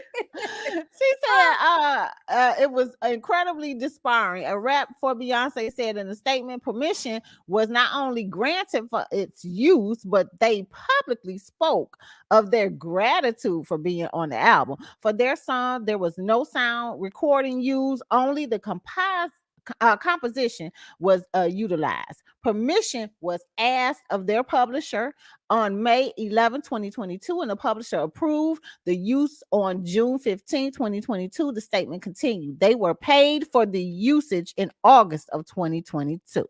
Furthermore, the copyright percentage of the Right Said Fred writers with respect to the use of "I'm too sexy" is a substantial portion of the composition. Okay, collectively, the Right Said Fred writes own more than any other singular writer and have co-writer credits.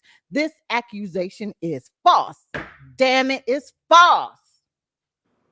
Well, what in the world is going on then? I'm confused on that. Why is this album Police, getting so much negativity? What's going on? Well, apparently Beyonce did a lot of sampling, Yeah. And apparently, this is sad. It really does show you how trifling the music industry is, because it's showing you how many people don't own their publishing rights, even though they have made these songs, so famous and everything. I get what y'all be saying. Don't get me wrong, but Joy said, I need people to stop coming for the internet owner.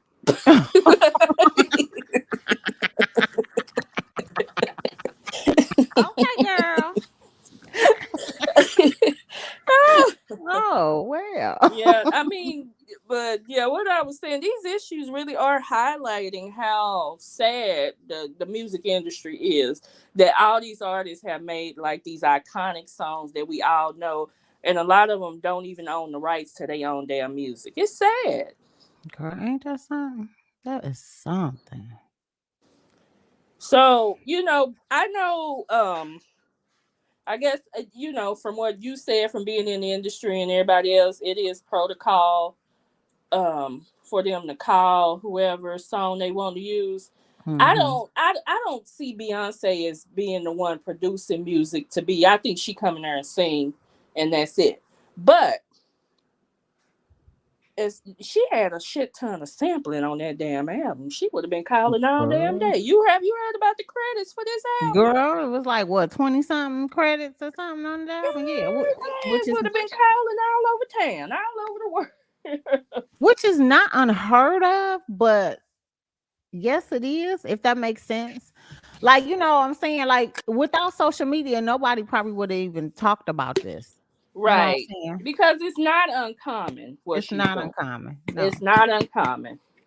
She's Not she's covering herself legally. correct. Ethically and morally, I don't know, but legally she's Yes. covering herself. Yeah. But Facts. I honestly don't think, I know it's Beyonce's album and she has a lot to say so, but Beyonce working with 50 million producers on this album. You can look at the credits and tell that too. They the one that bring beats and shit like that to her. Yeah. Yeah. Yeah. I agree. I mean, you know, I'm not like I said, I love to hate Beyonce, you know what I'm saying? But I'm not hating her on that. That I mean, she followed proper protocol. I just you know, wish she was a little bit more personable. Now, this whole thing about her being arrogant, I don't know nothing about that. But you know. Yeah, we don't know shit about Beyonce. Now that's one thing we don't know. We don't know nothing about her. Yeah, well, she We don't know her absolutely keeps quiet on that. personality. We don't know nothing. Joy said she actually Ain't liked that the weird? album. It had grown on her.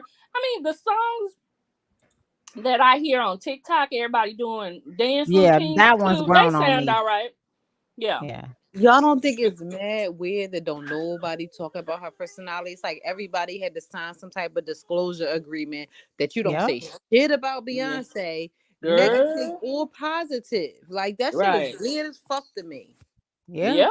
I mean, it is strange. But you know, that's the way you can live life. If you can stay out of the blogs and all that shit, you can live a quiet life.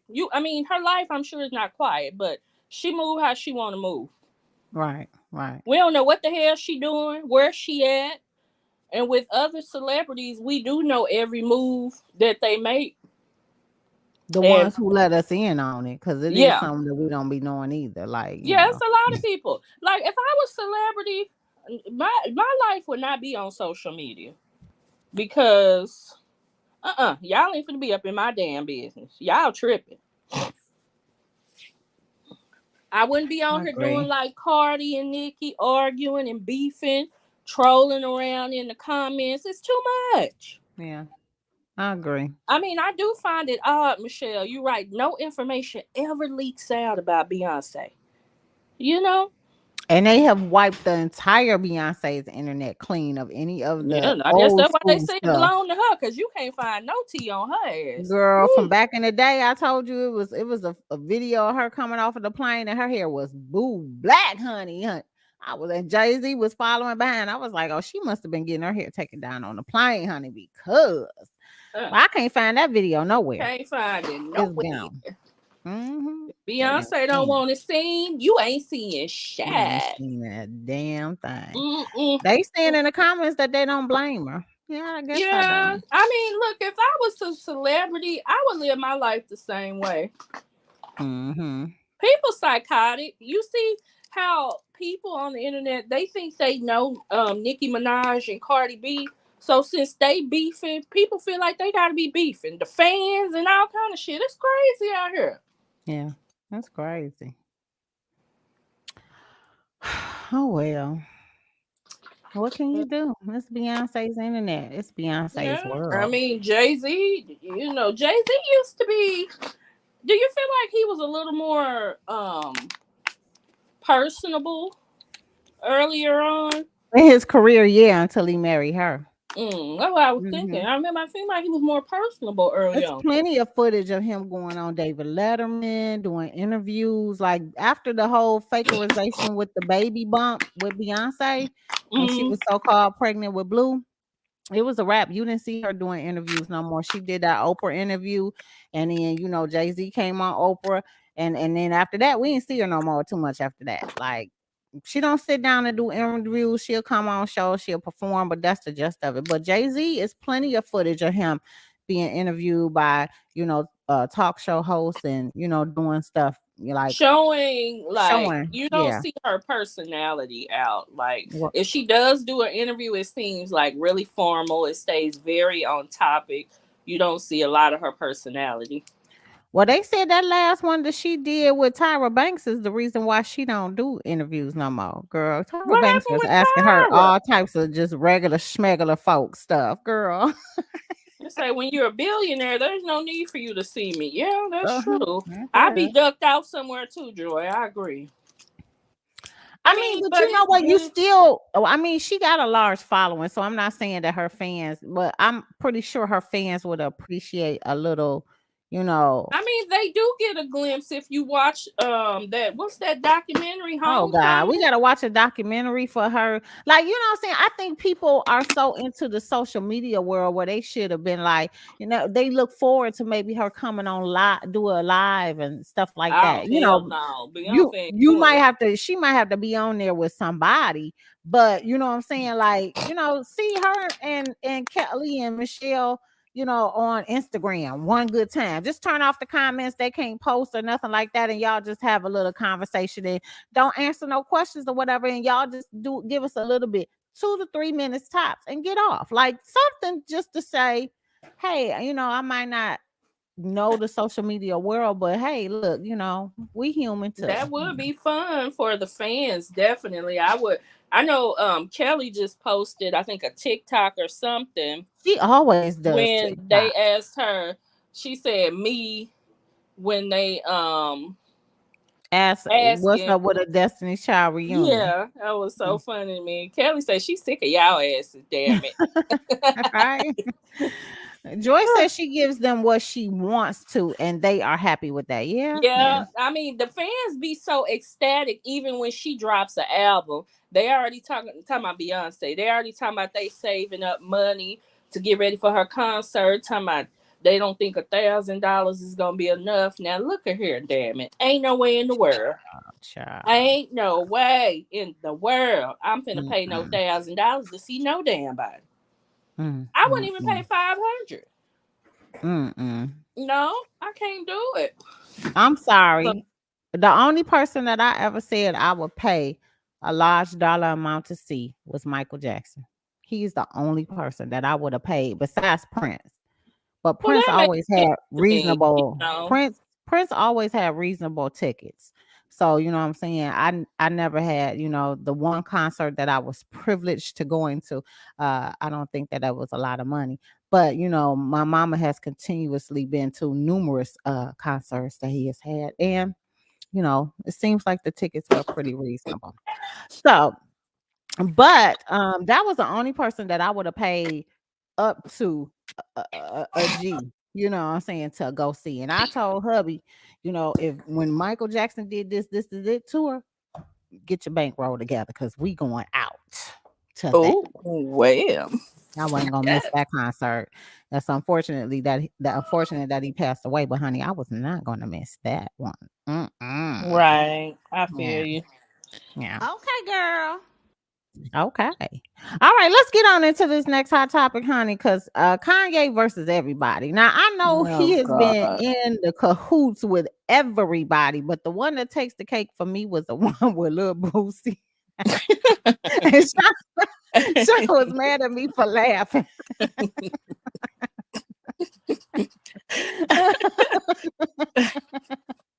Joy Lord, said, you I just don't. got too tickled.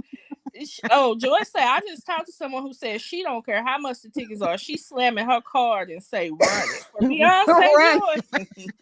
For Beyonce Joy. Girl, I mean, I know they say Beyonce puts on a hell of a show, but you know, it has to make sense for me. I would love to go see her in concert, but I come out the concert, can't even pay rent or car note. I'd be stuck out, you know. Yeah, she said, yeah, okay, yeah. No, the only person I would have gave my money to like that, honey, was Michael. He'd be the only one. That would be. Then let me tell you something. That probably be the only concert I go to for the next year. Right. Did anybody else come into town? I'm sorry. That's Michael got it. all y'all damn money. I'm trying to tell you, once you see a Michael Jackson concert, when you look at his videos and his YouTube performances and stuff like that, the level of what he gives you in a concert is just undeniably the best experience. Like, I literally can see why these people be falling out and they be carrying their bodies across the way to get them out of there. But Your I ass just would have do not. passed out. I would have don't been think that I gone. would. I'd be that type of person that I would be passing out. But I would be so excited to, super excited if I was really close and was able to be able to view that. Girl. Yeah. That's all I got to say. Joy said, I saw Destiny's Child at Essence. Oh, okay, Joy. Did you like their performance? Like, I liked Destiny's Child. So I would have went to go see a Destiny's Child performance, but because it was more of their songs that I did like compared to solo Beyonce. Yeah. All and right, Kelly's got a couple of hits out here. She do, and I told you I like Kelly more than anybody out of that group of Destiny's Child. Kelly is the one that I think has the voice and that I gravitate the most. She has. No, I'm not going to go there. Okay, I changed my mind. Let's get into this whole Kanye versus everybody, because I know he's been out here wilding out on Diddy, on a couple of other, celebrities, but this one with Lil Boosie took the cake for me. Okay. Y'all can check this out on the shaderoom.com. Boosie tells Kanye West to bleach his skin white amid White Lives Matter controversy. Child. My mama says she loved Kelly Rowland. Yes, mama, I do too. Two things about Boosie. He gonna speak his mind and ride for his people over the last few days. The Wipe Me Down rapper hasn't taken well to some statements made by Kanye West, and he went off on the Yeezy founder on Twitter. As we previously reported, Kanye had the internet in a frenzy after he was spotted wearing a White Lives Matter t-shirt at his Yeezy 9 presentation. Who is that? Scissor? What the hell? Oh, something in Paris. So I don't know if that's supposed to be. I don't know what this is. Was this his clothing line or something they were doing? In Paris or whatever. Is that what this was? He's dropping those t-shirts. I know you fucking lying. I know you fucking. Oh my gosh.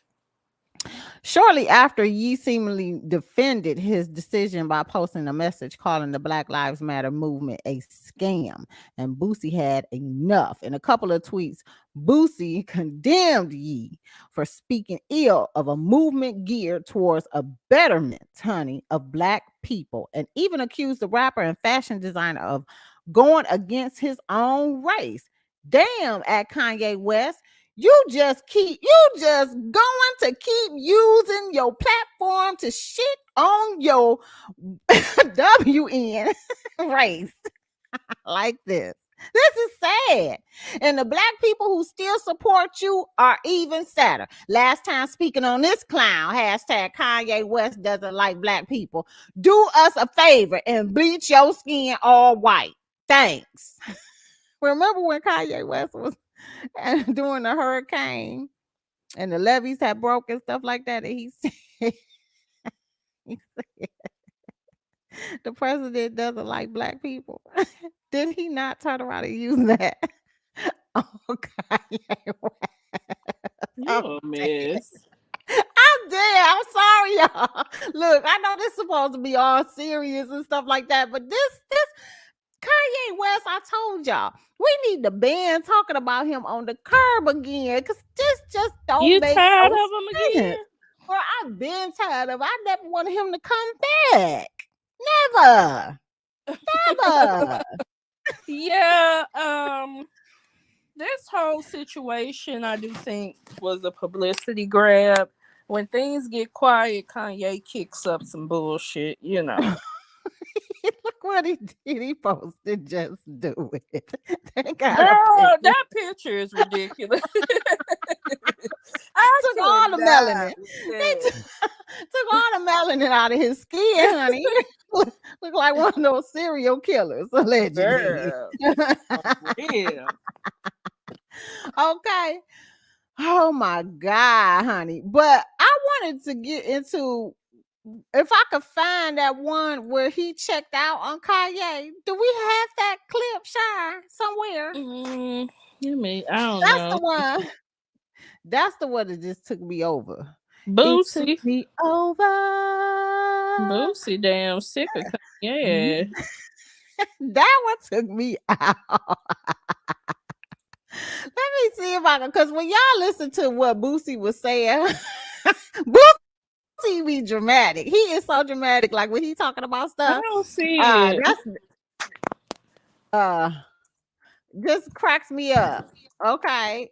He is very dramatic when he speaks. It just makes me die. Okay. I crack up laughing. Now, this is not a laughing situation because let me just tell y'all something. Y'all know that he ain't been right. Okay, let me tell you. Here you go. I think I found it, Shine. It's a YouTube clip. Okay, let me see. Boosie talks about Kanye West on Instagram Live. Okay, hold on. Let's y'all got to just listen to the stuff that Boosie be saying, honey. Because I'm not saying that he ain't saying the truth about some of this stuff, but it just is hilarious to me that the stuff that Kanye West be doing. Let's go and listen to this. Let's listen. He's stepping. What y'all talking about? I need to go on Instagram. I just got up. What Kanye West say about me? What that nigga say?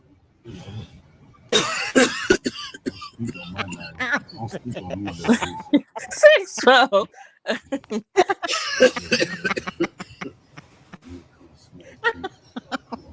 Oh, he crazy. Get the cough together, now. Get the cough. Right. Get Damn, the cough together, Boosie, you know. you just woke up. You got some flu. Girl. I'm back to shoot the school up. Man, this nigga here is crazy. Man, that nigga there is crazy. On Migo. Take off. Yeah. He circled. Oh man.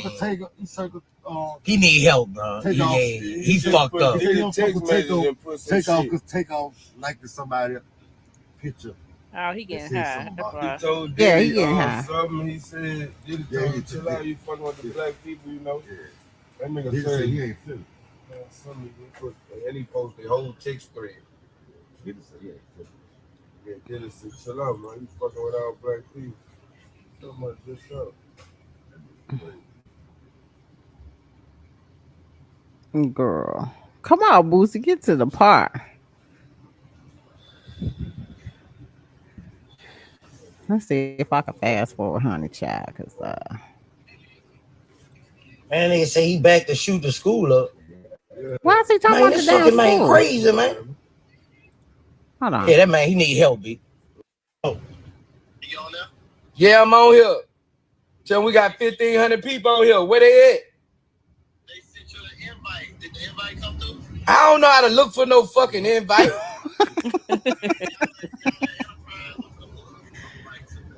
All right, we right here, yeah. I don't know how to look for no invite.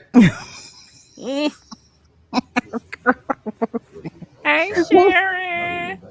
Sound like an old man. Right. Man, he feel like a white nerd. Oh, wait. And he feel like a white nerd. Now he back to shoot the school up. He's been bullied by the black community, celebrity community. Don't speak on me, Lil Boosie. Speak on me. Speak to me. Yeah, little nerd ass me. Come smack me or come shoot me. I'm the one that got bullied by the entire black celebrity community. Now I'm back to shoot the school up. Oh, he crazy. Oh, yeah, he crazy. Yeah, he acting like a white boy. He acting like a white boy. He acting like a white boy. He crazy. Yeah, he ain't safe. He ain't safe around nobody. Yeah, that nigga out. He acting like a crazy white boy. He told him beat your skin a bit. I told him beat yourself. I'm dead.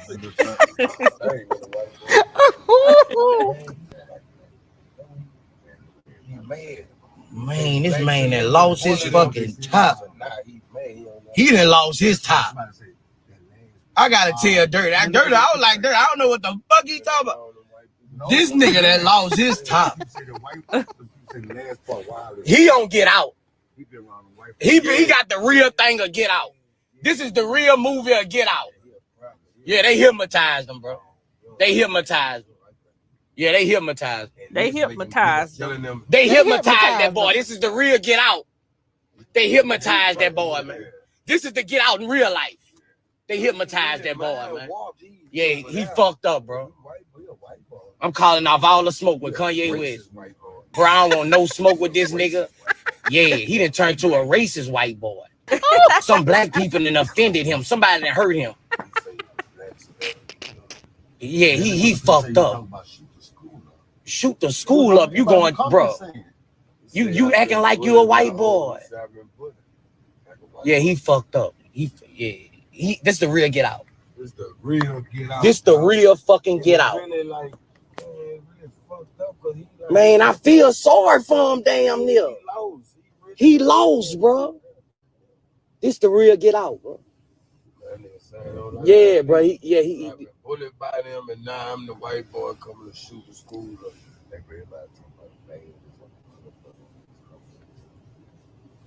Man, that nigga like a white boy.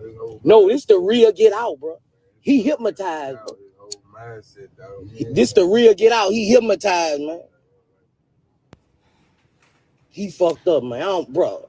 He need help, bro. He need help, Dick. He gotta go. He gotta go to a what you call him? He gotta go. No, he gotta go to where he can't go out the room. He gotta go to Jackson, a real crazy house. He said he gotta go to. He talking about shoot up a school and he owns it. He said he gotta go to where they can't let you out the room. Lucy crazy as shit. Oh my God. Let me tell y'all something. This clip made me just cry, laughing. You hear me? It's not funny. We all said that something been wrong with Kanye ever since Donda passed away. Like for real. Nobody could stop him. Okay, Sharon, aka Sharon, you came in just to say what up, Dow? What up, Dow?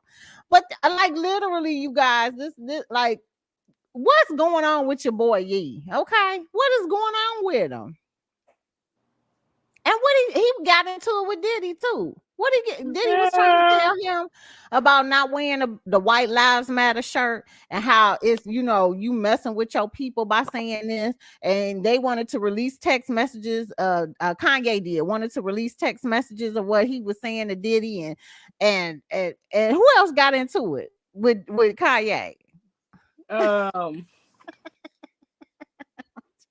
I don't know who else named he done mentioned. I don't know. It was a whole handful of people. I know it was. Oh, Ray J. He got into it with Ray J. Girl, he was calling all kind of names. ASAP Rocky out there, Take Off, Justin Bieber, everybody. Everybody against Kanye versus everybody. Like literally. I don't understand. And then of course he was up there with the White Lives Matter t-shirt with Candace Owens.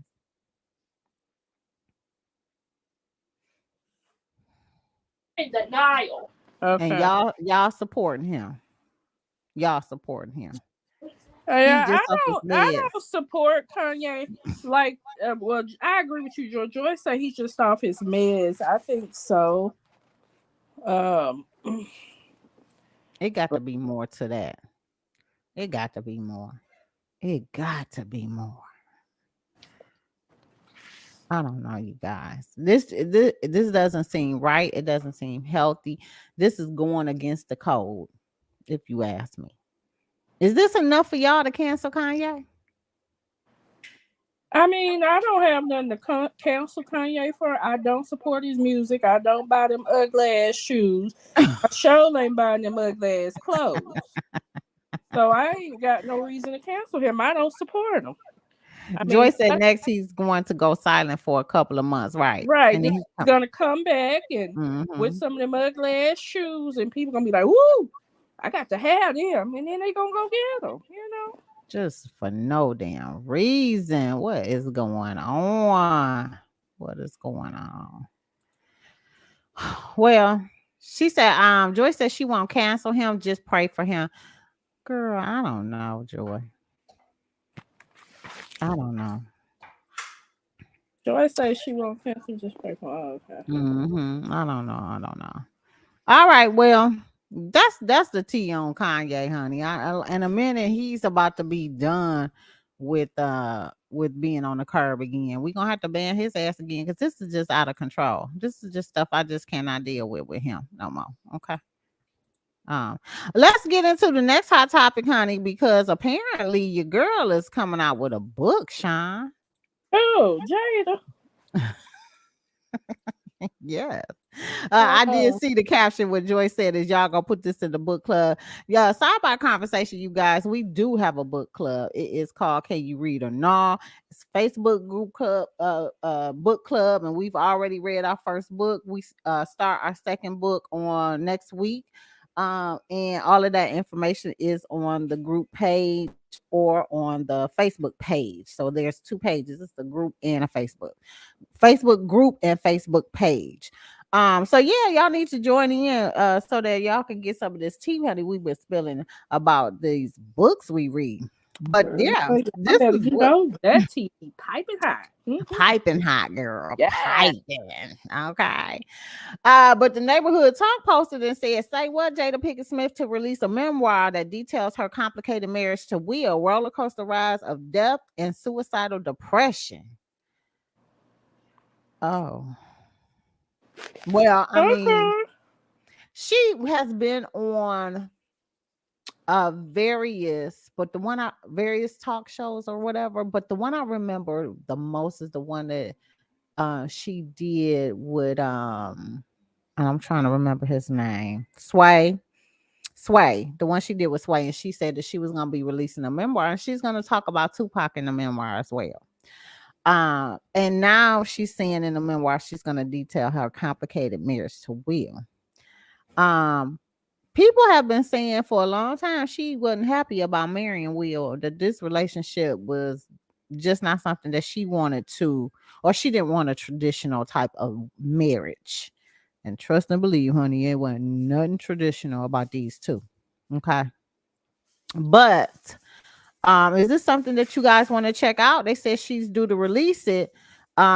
She said it says Jada Pinkett Smith chronicle lessons learned in the course of a difficult but riveting journey, a roller coaster ride from the depth of suicidal depression to the heights of personal rediscovery and celebration of authentic feminine power. That summary made me want to say no. I don't know who wrote that, but that didn't do it for me. But I definitely don't want to. Yeah.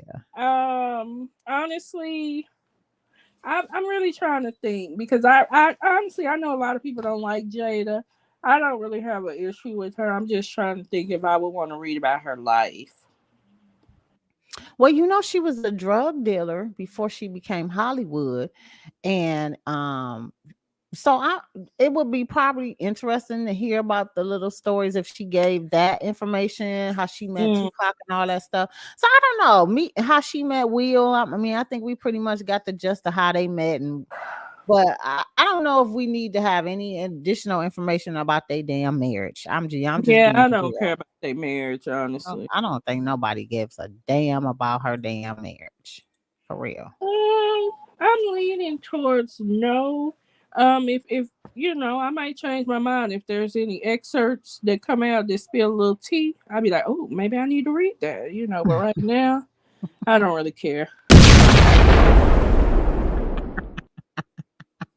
Oh, well. Yeah, so the answer is no, it's not going to be on the book club. No can do. I mean, but that's just me and 6 other people. Michelle, I already know Michelle talking about hell now. She ain't even got an answer. So that's 3 people. Who else in the club? Sharon, you want to read that book, girl?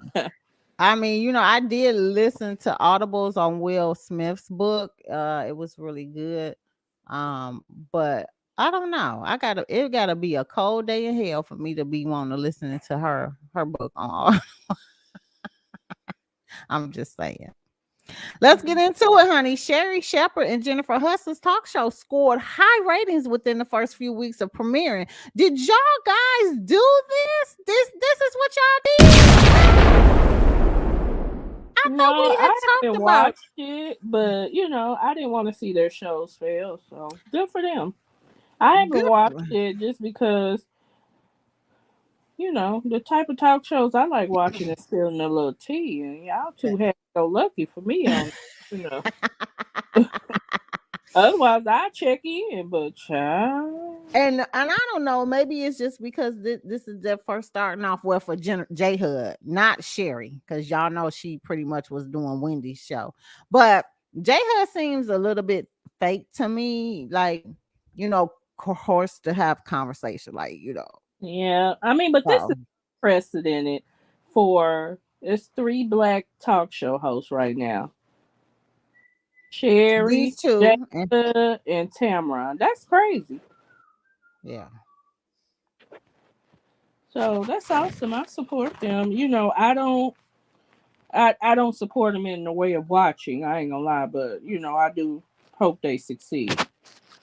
Well, I mean, I ain't got no comment about it. I already said what I said. I still stand by it. It's not something I'm tuning into. I see the clips of J Hud and them on, TikTok and stuff like that. And when she had LL on there, I listened to it on TikTok. But again, that was only 2.5 seconds worth of me listening.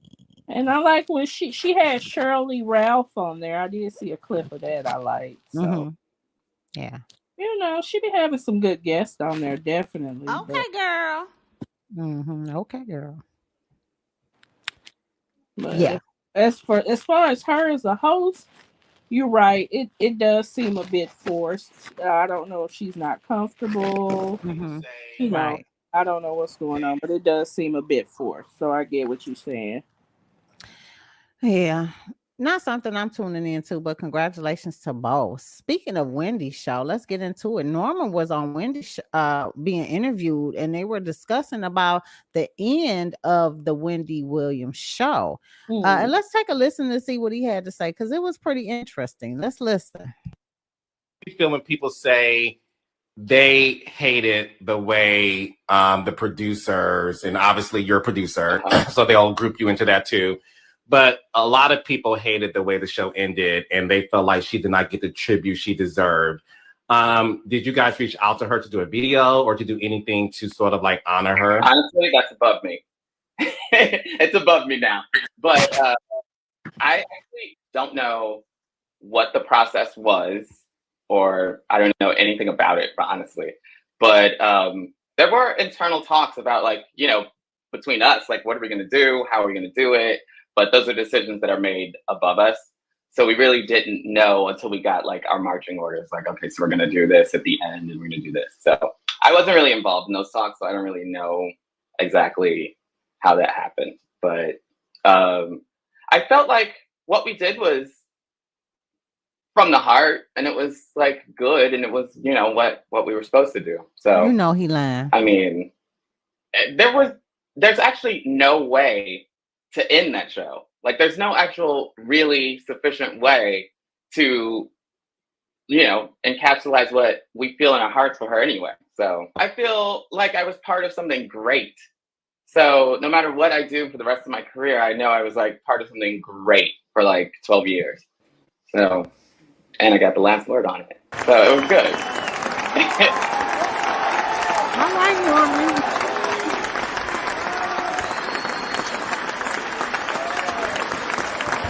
Was jacked up.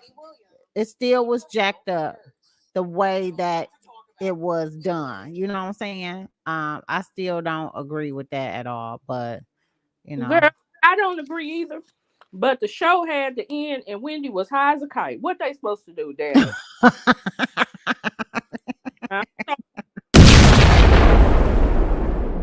Well, probably she wouldn't even had a send off. She would have had her show still if things hadn't gone downhill. But Wendy was not. I mean, do you think she could have coherently ended that show? No, and I think this was all in regards to this whole shit between Kelvin and his mistress and all of that. Like that baby, when she found out about that baby, that's when the show was over. I think she was dealing with it prior to, because she knew. I think, first of all, Wendy knew prior to us knowing. I think she already knew about the baby. Definitely. If even though she said she had a PI that told her that he had a baby and all of this other stuff. But when she started having to go to the sober house and stuff like that, that's when I think that she knew about it. She was dealing with that plus her mama passing away, that and I think that just kind of like just put her into a whole different mindset, and she just checked out. She just checked out. And I don't blame her. You've been with this dude. He's been eating off of your back for all of these years. And for him to turn around and you have to give him spousal support and take care of a baby out on you on in your marriage, and he didn't left you to be with her, like dang, and that's embarrassing. Like you had to play this all out in front of the whole world to see. Yeah. I'm sure it was embarrassing.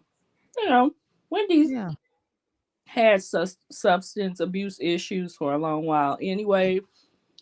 So that probably just really set her off. So I know they said now she's in some type of wellness or recovery center. I hope she's doing good. Yeah. I hope she gets the help that she needs. I mean, for real, because this is just crazy. It's crazy. All right, well, let's get into the next hot topic, you guys. But before we do, let's give you this little commercial break. And if you're looking to get healthy, rejuvenated, glowing skin like her, you need to check out our website. Take a look.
That's right. That's right, my curve. So you need some rejuvenation for your face. Make sure to check out Naturals by Michell Shantee, her website, and get you some stuff to help your face out, honey, because it works, honey. It turns back the hand of time in my share voice.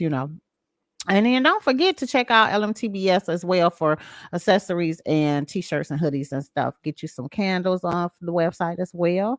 And you'll be all done up. You'll be all glamorous looking in the face and from head to toe. How about that? How about that? Uh-huh. Okay. Yes, and Joyce said, let's getting back into it, that she hosts She Packs Away Those Hoochie Mama Shorts because it's fall. Girl, she gonna put some leggings or some pantyhose on there with some Uggs. Yep, you already know it. Boo. Okay, yeah, because she be looking like a hot ass mess. We talking about Wendy, y'all. All right, let's get into this next hot topic, honey, because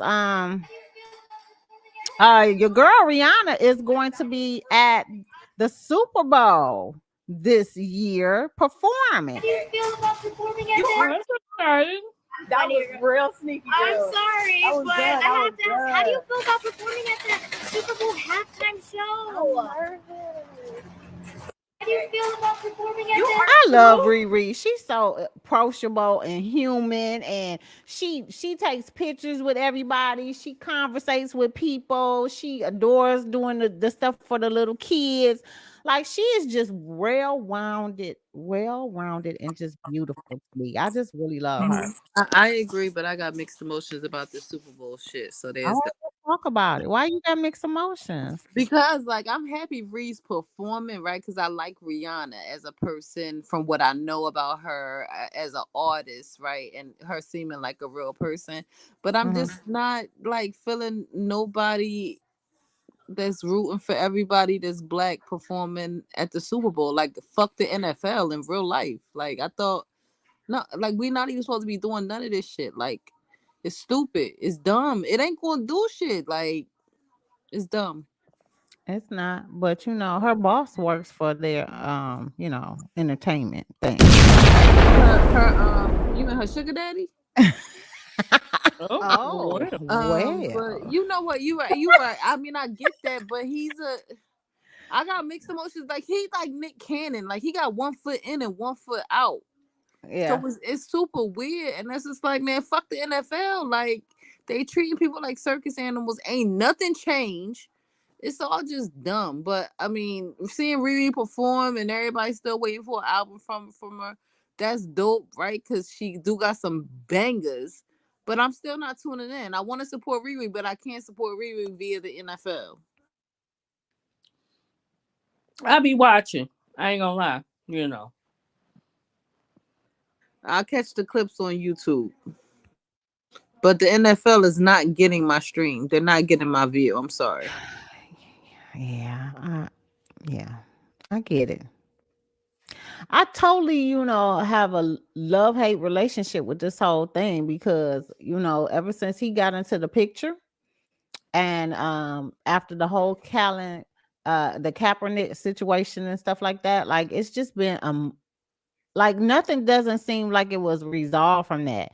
It just seemed like y'all picked up and, we're going to make Jay-Z the head of the entertainment, and that's going to be our way of correcting the issue. And it's not. So I totally agree with you on that one. I totally agree. I feel like we so easily pacified. It's so weird. Like, it's like everybody forgot. Or they forgot, they remember, but they don't remember enough to continue like what the original plan was. Mm-hmm. Shit is weird. Like, we are the only people I know that can follow every trend except for the one that it requires sticking together. Yeah. Joy said, how you almost are probably worth more than your sugar daddy. Damn. and his wife. She worth more by now, Joy, with Fenty Beauty. Yeah. She's definitely worth more than his wife. Yeah. Mm-hmm. Yep. Cold-blooded. And ain't none of it got shit to do with music. Ain't that about a bitch? Nothing. By the way, she is supposed to be dropping another album too. Lie again. Lie again. Go ahead, lie again.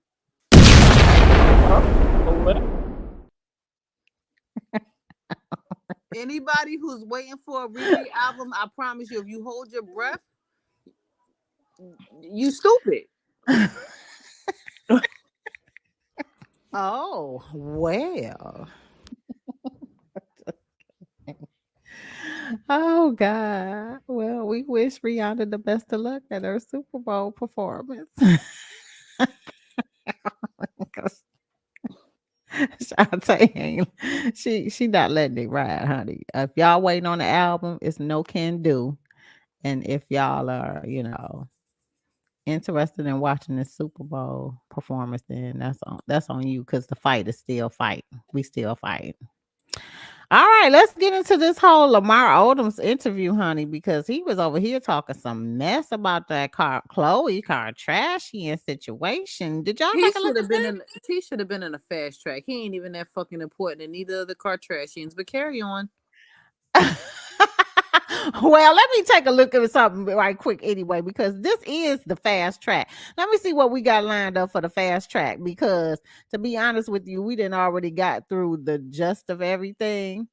Yeah, let's go ahead and just say we're starting the fast track, and we're starting off with him, Lamar Odom, because the rest of the stuff we got to talk about is stuff that we really don't care nothing about, but we still gonna bring it to you anyway. The Okay. crazy part is we get ready to talk about Lamar Odom, who nobody gives a fuck about, who dated the Kardashian that people don't give a fuck about.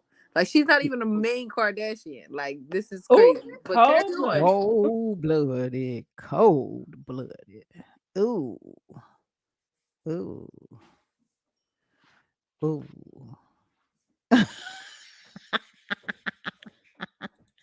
Oh. Oh. See, you don't even give a fuck about the story. You don't even care. Oh, jeez. Okay, well, I still thought the interview was funny as hell, though. Oh no, we on the fast track now. So you clarified. I just wanted to make sure the world knew that nobody gives a fuck about Lamar Odom, who dated the least popular of the Kardashians. Absolutely, you are 100% correct. This is why it's the fast track. Here we go. Baby. And I'm assuming the why she did it this way is that she wanted her kids to have the same father. True. And I don't know what this new baby's name is. I don't know if it's been released yet. But you said should have hit your boy up Lamar. Yeah, because I'm trying to think of it, right? Why didn't y'all have kids while y'all I was getting high? My sperm was probably way off track. I was definitely I was in there. I was, you know what I'm saying? But yeah, my whole thing with that was like, were you being serious or were you just throwing it out there? You were just like kiki, yeah, and you call your boy could. No, I'm not being serious because I'm trying to find the psychology about it. Like, okay, you want to have the same baby with the same father, but he don't want to be with you, right? Because you look at Kim has all her kids are from Kanye. Yeah. Kylie, all her kids are from Travis Scott. Yeah. Kendall, the baby girl, doesn't have any kids. Chloe, she's like, hey, I got to keep the trend going. Yeah, I get it, but that bitch, you ain't all the same. Like, you better get rid of that. But I guess he don't want to be. I can get it. If that man's saying, I'm here, I want to raise my children with you, then have his surrogate. Yeah, I get it. But if he ain't checking in on you, that don't make sense to me. Like, sister. Yeah, bro. And I'm saying as her brother. I'm not her lover no more. I'm saying as your friend, Lamar. Chloe wanted another baby. He said as your friend, Lamar. He wanted her to call up on him to have. Who finna have a baby by you, Lamar? Girl. Ain't doing it. And I don't understand why he's still so hung up on her. Because Chloe, I watched the show when they were together. I used to watch the reality. Chloe treated him really nicely. That girl loved him. She did. She loved him. He messed that relationship up.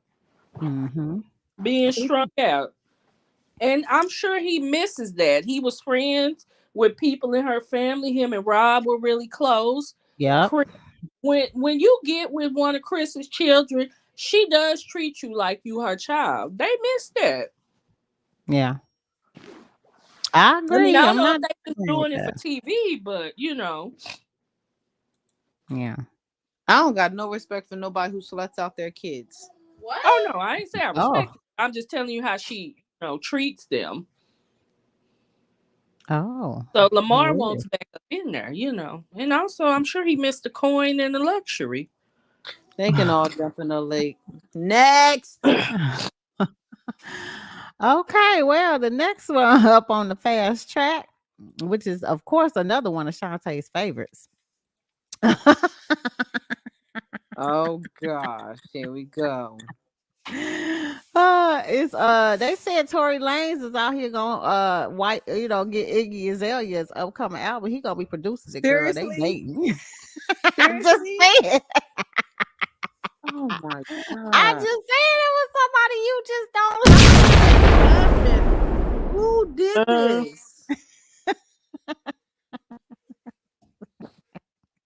Tory Lanez, I don't give a fuck about none of that shit. I need you to finish your court case with Megan Thee Stallion. I need you to keep your motherfucking hands off for August Alsina because you didn't dap your bitch ass up. And then like her of all fucking people, like what the fuck is going on? This is Mercury's micro braids were done way too tight this time. Way too tight. I cannot.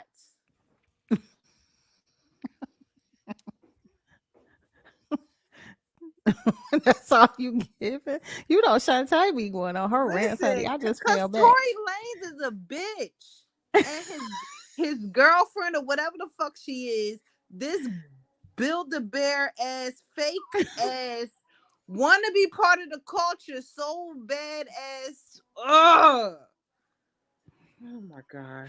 Well, y'all could thank Tip for that. Didn't Tip bring her out? And listen, listen. Oh my goodness. I'm just saying, girl. I'm just saying. I know that nobody really cares about this, you know what I'm saying? But you know, that's why it's called the fast track. And I knew it was your fave, so you know, we just had to talk about it. Listen, Iggy Azalea wanna be us so bad it's concerning. Like she worse than Rachel. What the fuck is her name? Shaniqua? Rachel Rachel Dolezal? Doja. Yeah, she worse than Dolezal. they related to something, and Tory and his like short complex and his violent ass is these people are weird.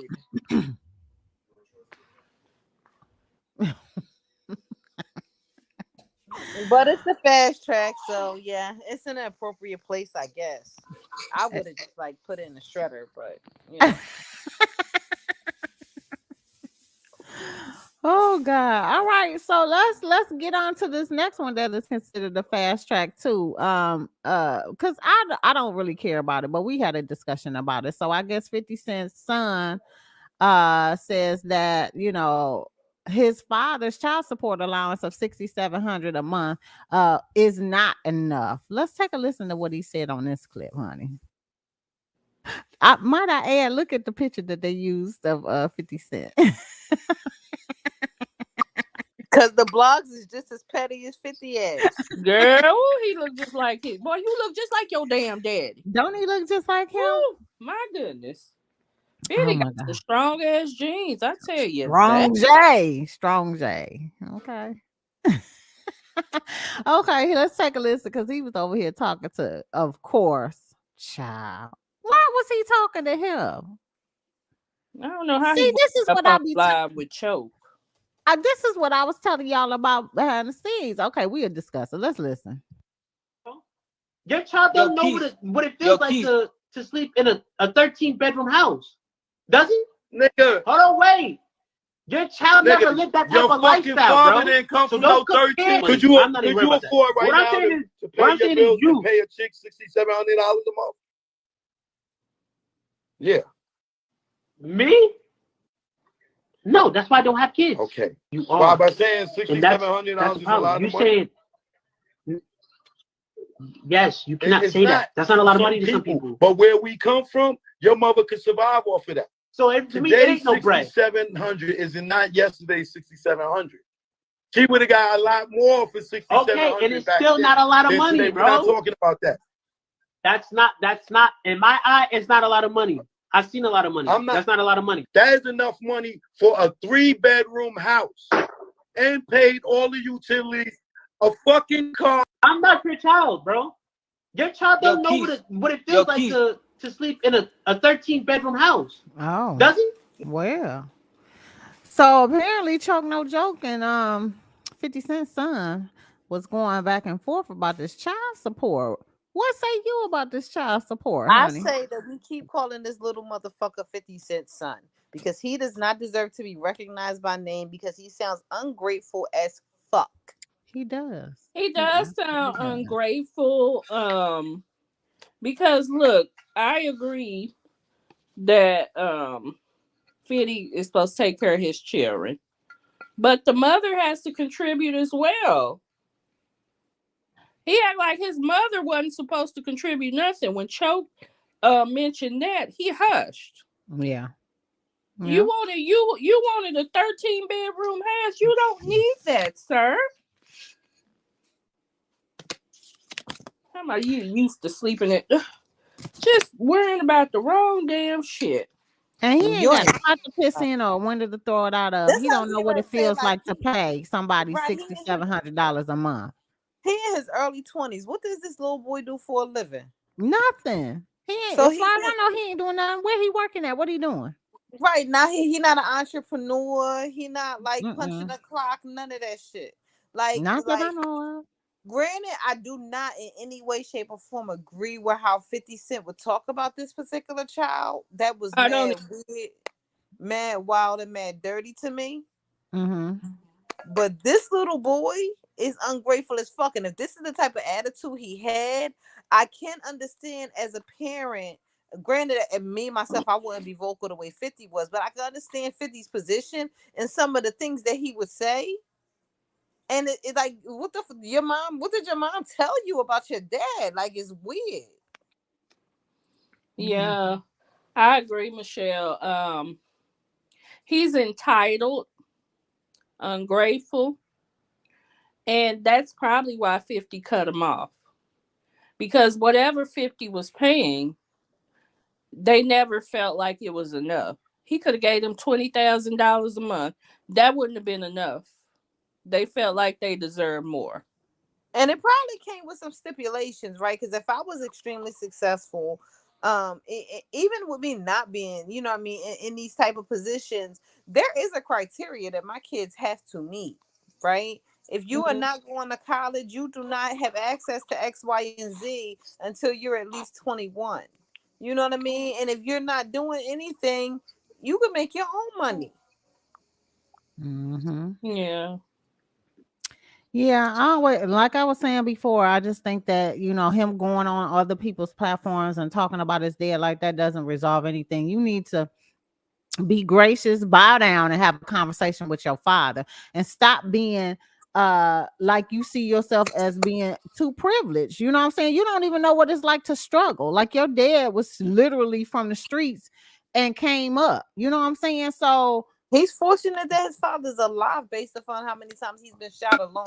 The one thing I never hear this boy saying is, my dad didn't do X, Y, and Z for me, but I did this. Like, I don't hear him saying, I graduated high school, I went to trade school, I did this, I've done His X, mother Y, and doesn't even say it. It's sad. that's right. That's what I'm saying. Like, you're saying all of this as if you are privileged or you should have entitled to all of this, but you're not telling anybody what you've done to earn that from a parent. You know what I mean? Because just because your mom or dad got money don't mean that you are entitled to that money and you grown it than a motherfucker. Right. But I don't think he's even referring to the fact that he's grown. He's talking about growing up. He don't feel like he had enough. Yeah. Because now, he acknowledges that he's 25 years old and that he's not expecting anything. But, he was just saying he felt, and his mother seemed to feel that same way because she came into the live as well. Oh, Sean, look at your beautiful face. I wasn't trying to show off nothing. Yeah, but his mother is something else too. And I know she's been like doing that parental alienation stuff. I know she has. I could tell the way he talks about his daddy. He act like his daddy ain't done shit for him his whole life. Listen, I wish somebody would just give me $6,700 a month. Do you know what the fuck I could do with $6,700 a month? You hear me? I got children. I would love $6,700 a month. Listen, I have tax-free money, $6,700 a month. Yeah. And this is the child that looked just like his ass. Okay, just like him. Yeah, absolutely. Just ungrateful. So privileged. You know what I'm saying? So privileged. All right. Let's get into, you know what? I think thank you, babe. I think I want to sit up here and talk about this one, even though, we didn't roar into the ground. And I'm not going to even give you the song that comes with this. Okay. So just keep it cool. Okay. But they were talking about your boy on the Neighborhood Talk. Y'all agree, alleged R. Kelly victim sues him for fraud and wants ownership of his lyrics and Grammy Awards to compensate for the $4 million owed to her. Oh, child. Girl, you ain't getting shit. She now can you go to tripping. the deepest. Yeah, she can go to the deepest parts of hell. Ain't no way in hell I'm gonna agree with that. R. Kelly might be as wrong as two left shoes, right? First of all, you suing a motherfucker that's in jail, okay? He's in fucking jail. He's gonna die there, right? And I understand that you wanted this money, but y'all motherfuckers should have thought about this shit a long time ago. Like, y'all knew this shit when he did the shit when he went to court the first fucking time. This is what y'all fucking get. Selling y'all kids and acting stupid and shit. As long as he owe your ass, you'll never be broke. Yeah, because I was reading the article and the shit she's trying to get, apparently he's already giving it away or sold it. Which means that her lawyer's an idiot, right? Because how the fuck don't you know that? I guess they want the judge to go in and confiscate it. The judge, R. Kelly don't have no fucking money. Did she miss the memo where they put a hold on his fucking commissary money? Did she miss that memo? She ain't missed the girl, but she don't give a damn. Oh, well, she's gonna keep not giving a damn. She ain't doing nothing but wasting people's time and wasting her own goddamn money. I hope this lawyer taking the case for free, cause he ain't gonna get paid if he waiting on this shit. Yeah, that well done ran dry. Robert, the days of getting settlements from Robert is over. Years ago. This man is not rich people's broke anymore. He is broke people's broke. Okay? Yeah, I agree. So y'all ain't getting no more coin up out of Rob no more. It's finished. Y'all should have let him stay free if that's what y'all wanted. Okay. But no. Is this the person that filed this? Is this the girl that got peed on? Because they saying this is from the abused girl from 1998 when she was a minor. She is a Jane Doe, so we don't know who it is. We know. Rashonda Land. You better believe it. Is it her? You know, you can't sit up here and turn around and get money for allowing yourself to be your parents allowing you to be with him and then making music, and then y'all getting writers credits and stuff on the music, and then you want to turn around and sue for the music. Like, that's crazy. Right. All right. All right. Well, we'll continue to watch that one and see what happens with that. On to the next one. So your boy has decided to do a docu-series about his life as well. Floyd Mayweather signs a life rights deal to star in docu The GOAT, focusing on his personal life and boxing career. What y'all think about this? I want to see it. I don't know much about his life, so I would be interested in that. Yeah, I wonder if they're gonna give us the real story, because it was some stuff going on between him and his dad, because his dad was his trainer for a long time as well too, but it was something between them two. And I wonder if they're gonna give us an insight to how he was living. According to the Jasmine brand, it says, now it's the perfect time to share my story. This is what he said with the world and let viewers in on my journey from earlier days of hardships and overcoming adversity to become the athlete and entrepreneur I am today. Mayweather shared, as someone who owns his own brand, I think of better partners than Dion, Roxanne, Robert F. Smith, the wealthiest African American in the world, and Hidden Empire Films, a prolific Black-owned production company. This is going to be incredibly special. Oh, that's what's up. So he working with black people on, this docuseries. That's what's up. The deal allows Hidden Empires Film to receive access to the 45-year-old's personal library of never before seen footage, which includes hundreds of hours of video and audio regarding his journey to being the world's highest paid athlete and undefeated world champion. Deon Taylor discusses partnering with the 41-year-old, and he says, as a Black filmmaker, it is beyond an honor to have the opportunity to assist in telling the world one of the most iconic boxing stories we have ever heard. He also continued to say that Floyd truly is the GOAT, and we are so blessed to share his amazing path to becoming one of the most polarizing figures in all of sports today. Our entire Hidden Empire team is excited. Yeah, well, big ups to him on that. I think he should tell his story. I don't think we've heard anything about that. Jerron says that I'm gonna watch it. I will wait for Shine to tell me about it. She not gonna watch it. She gonna wait for you to tell her about it, Shine. Oh, okay. Cold-blooded. What in the hell type of stuff is that? Why you ain't watching it, friend? What's you don't like Floyd Mayweather? Yeah, I don't know. I don't know if I I don't know if I want to tune in.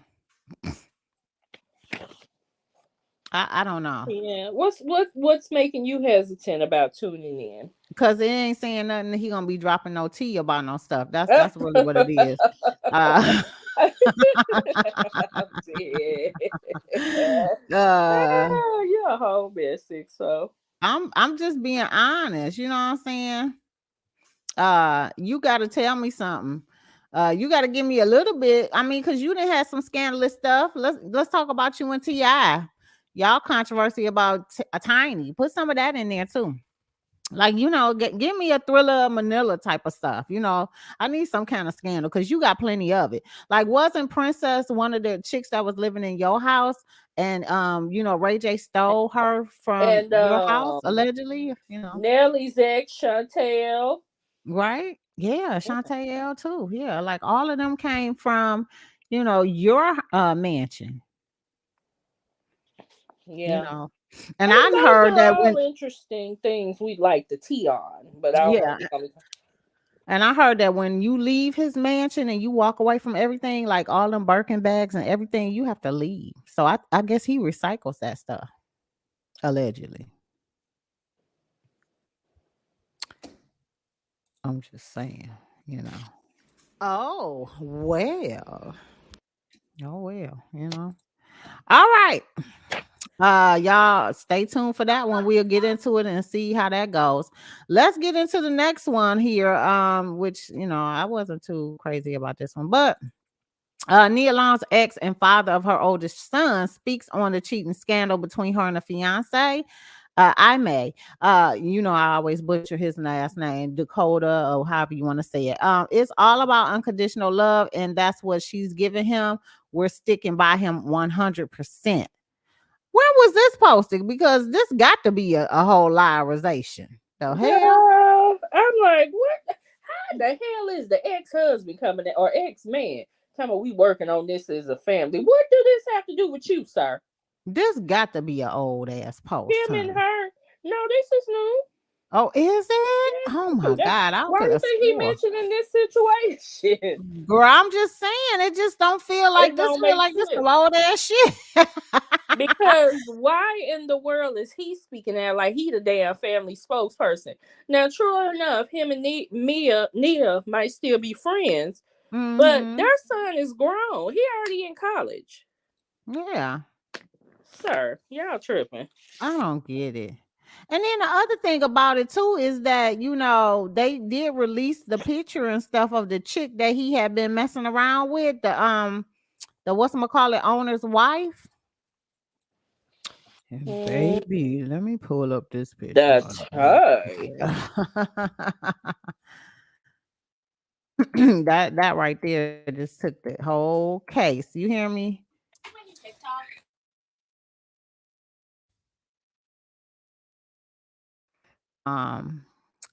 They got the images of it, and when I saw it, I was like, "It's really? Oh, well." I'm pulling it up, but I don't even know why.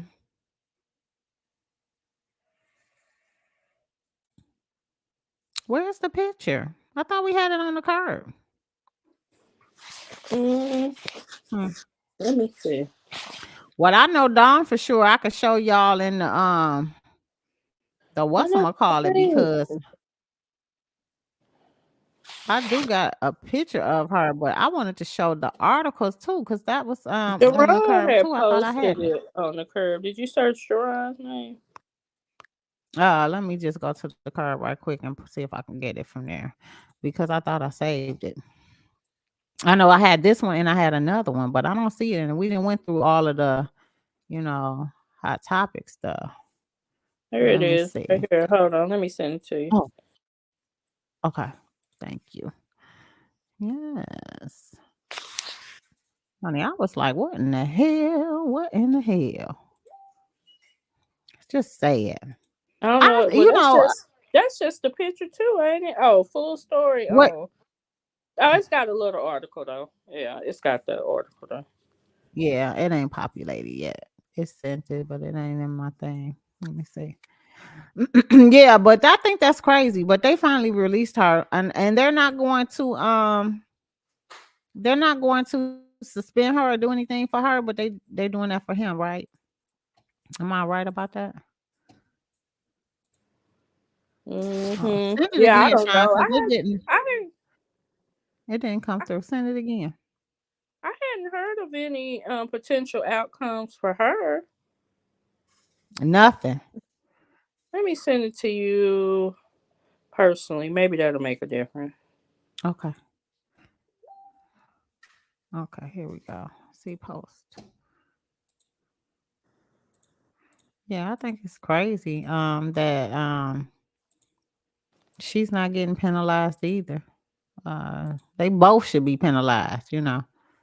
Well, because they can't penalize her legally because she's his subordinate. You know, they can't penalize her. Do you know it came up Diddy? Why it sent me Diddy? Diddy? Something is wrong with this thing. Okay, here. No, that's me talking about it. I don't know.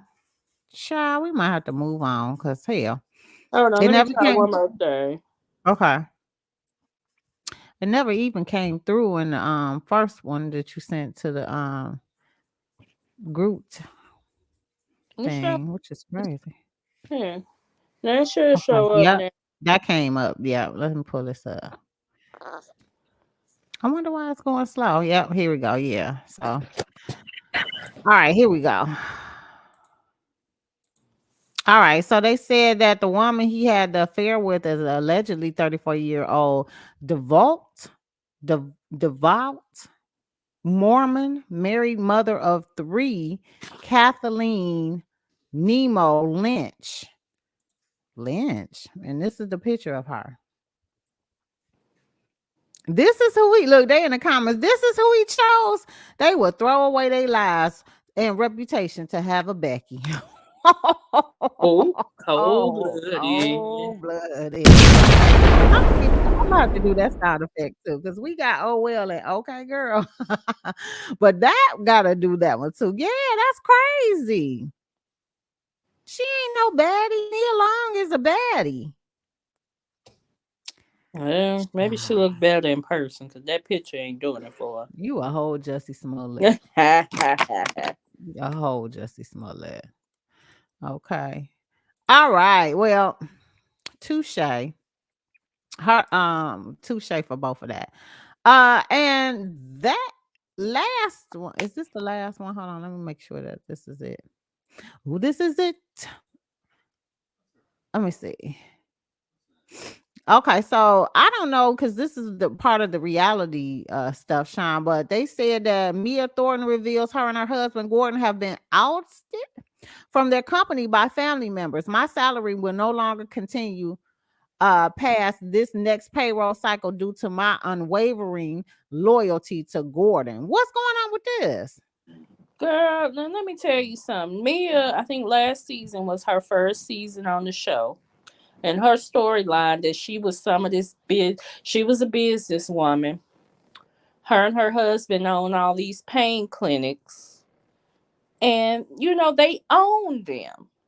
So now suddenly she's coming out talking about that while they were out of town, his family done took over the business.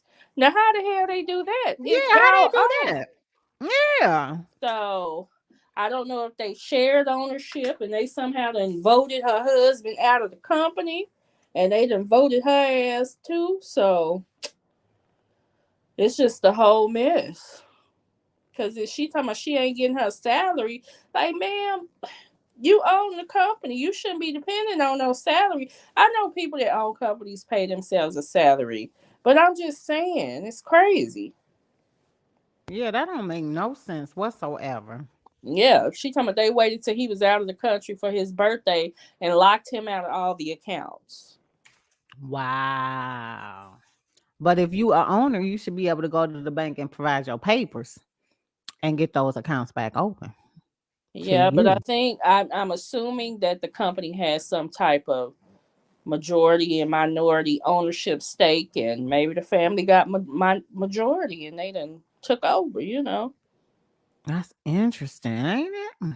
Well, the Real Housewives of Potomac come back tomorrow. I'll be tuning in. I'll get the info if I can. Oh, okay. Yeah. Perfect. Yeah. I don't know if See it's if gonna we play can out say. on the show since this just came up in the news, but I'll check it out. Okay. That sounds perfect. All right. And let's end on this one here. This one's probably gonna make you mad. But they decided to not press charges against the lady. Child, here we go. Take a listen. In Mississippi today declined to indict the white woman whose accusations set off the lynching of Emmett Till nearly 70 years ago. Carolyn Bryant Dunham, now 88, initially claimed that Till made unwanted advances towards her at her family's grocery store. It led to the brutal torture and lynching of the 14-year-old. The prosecutor said the grand jury found insufficient evidence to charge Dunham. Well, a grand jury in Mississippi today declined to indict the white woman whose accusations set off the lynching of Emmett Till nearly 70 years ago. Carolyn Bryant Dunham, now 88, initially claimed that Till made unwanted advances towards her at her family's grocery store. It led to the brutal torture and lynching of the 14-year-old. The prosecutor said the grand jury found insufficient evidence to charge Dunham. That made me so mad I had to play it twice. What? Insufficient evidence to charge her. Terrible. That's terrible. That is really something. Really something. Yeah. I mean, if it wasn't for her, he would probably still be alive, right? Yeah. I mean, I'm not gonna say definitely, but there's a good chance. Yeah. Mm-hmm. Yeah. That's cold-blooded. Cold-blooded. Well, all right. I think we covered everything today, girl. Yeah, we done covered all the tidbits they got out here in these streets. So, girl, even Lamar Odom and the Kardashians slow ass. Which are your favorite topics? Even Iggy Azalea. Oh,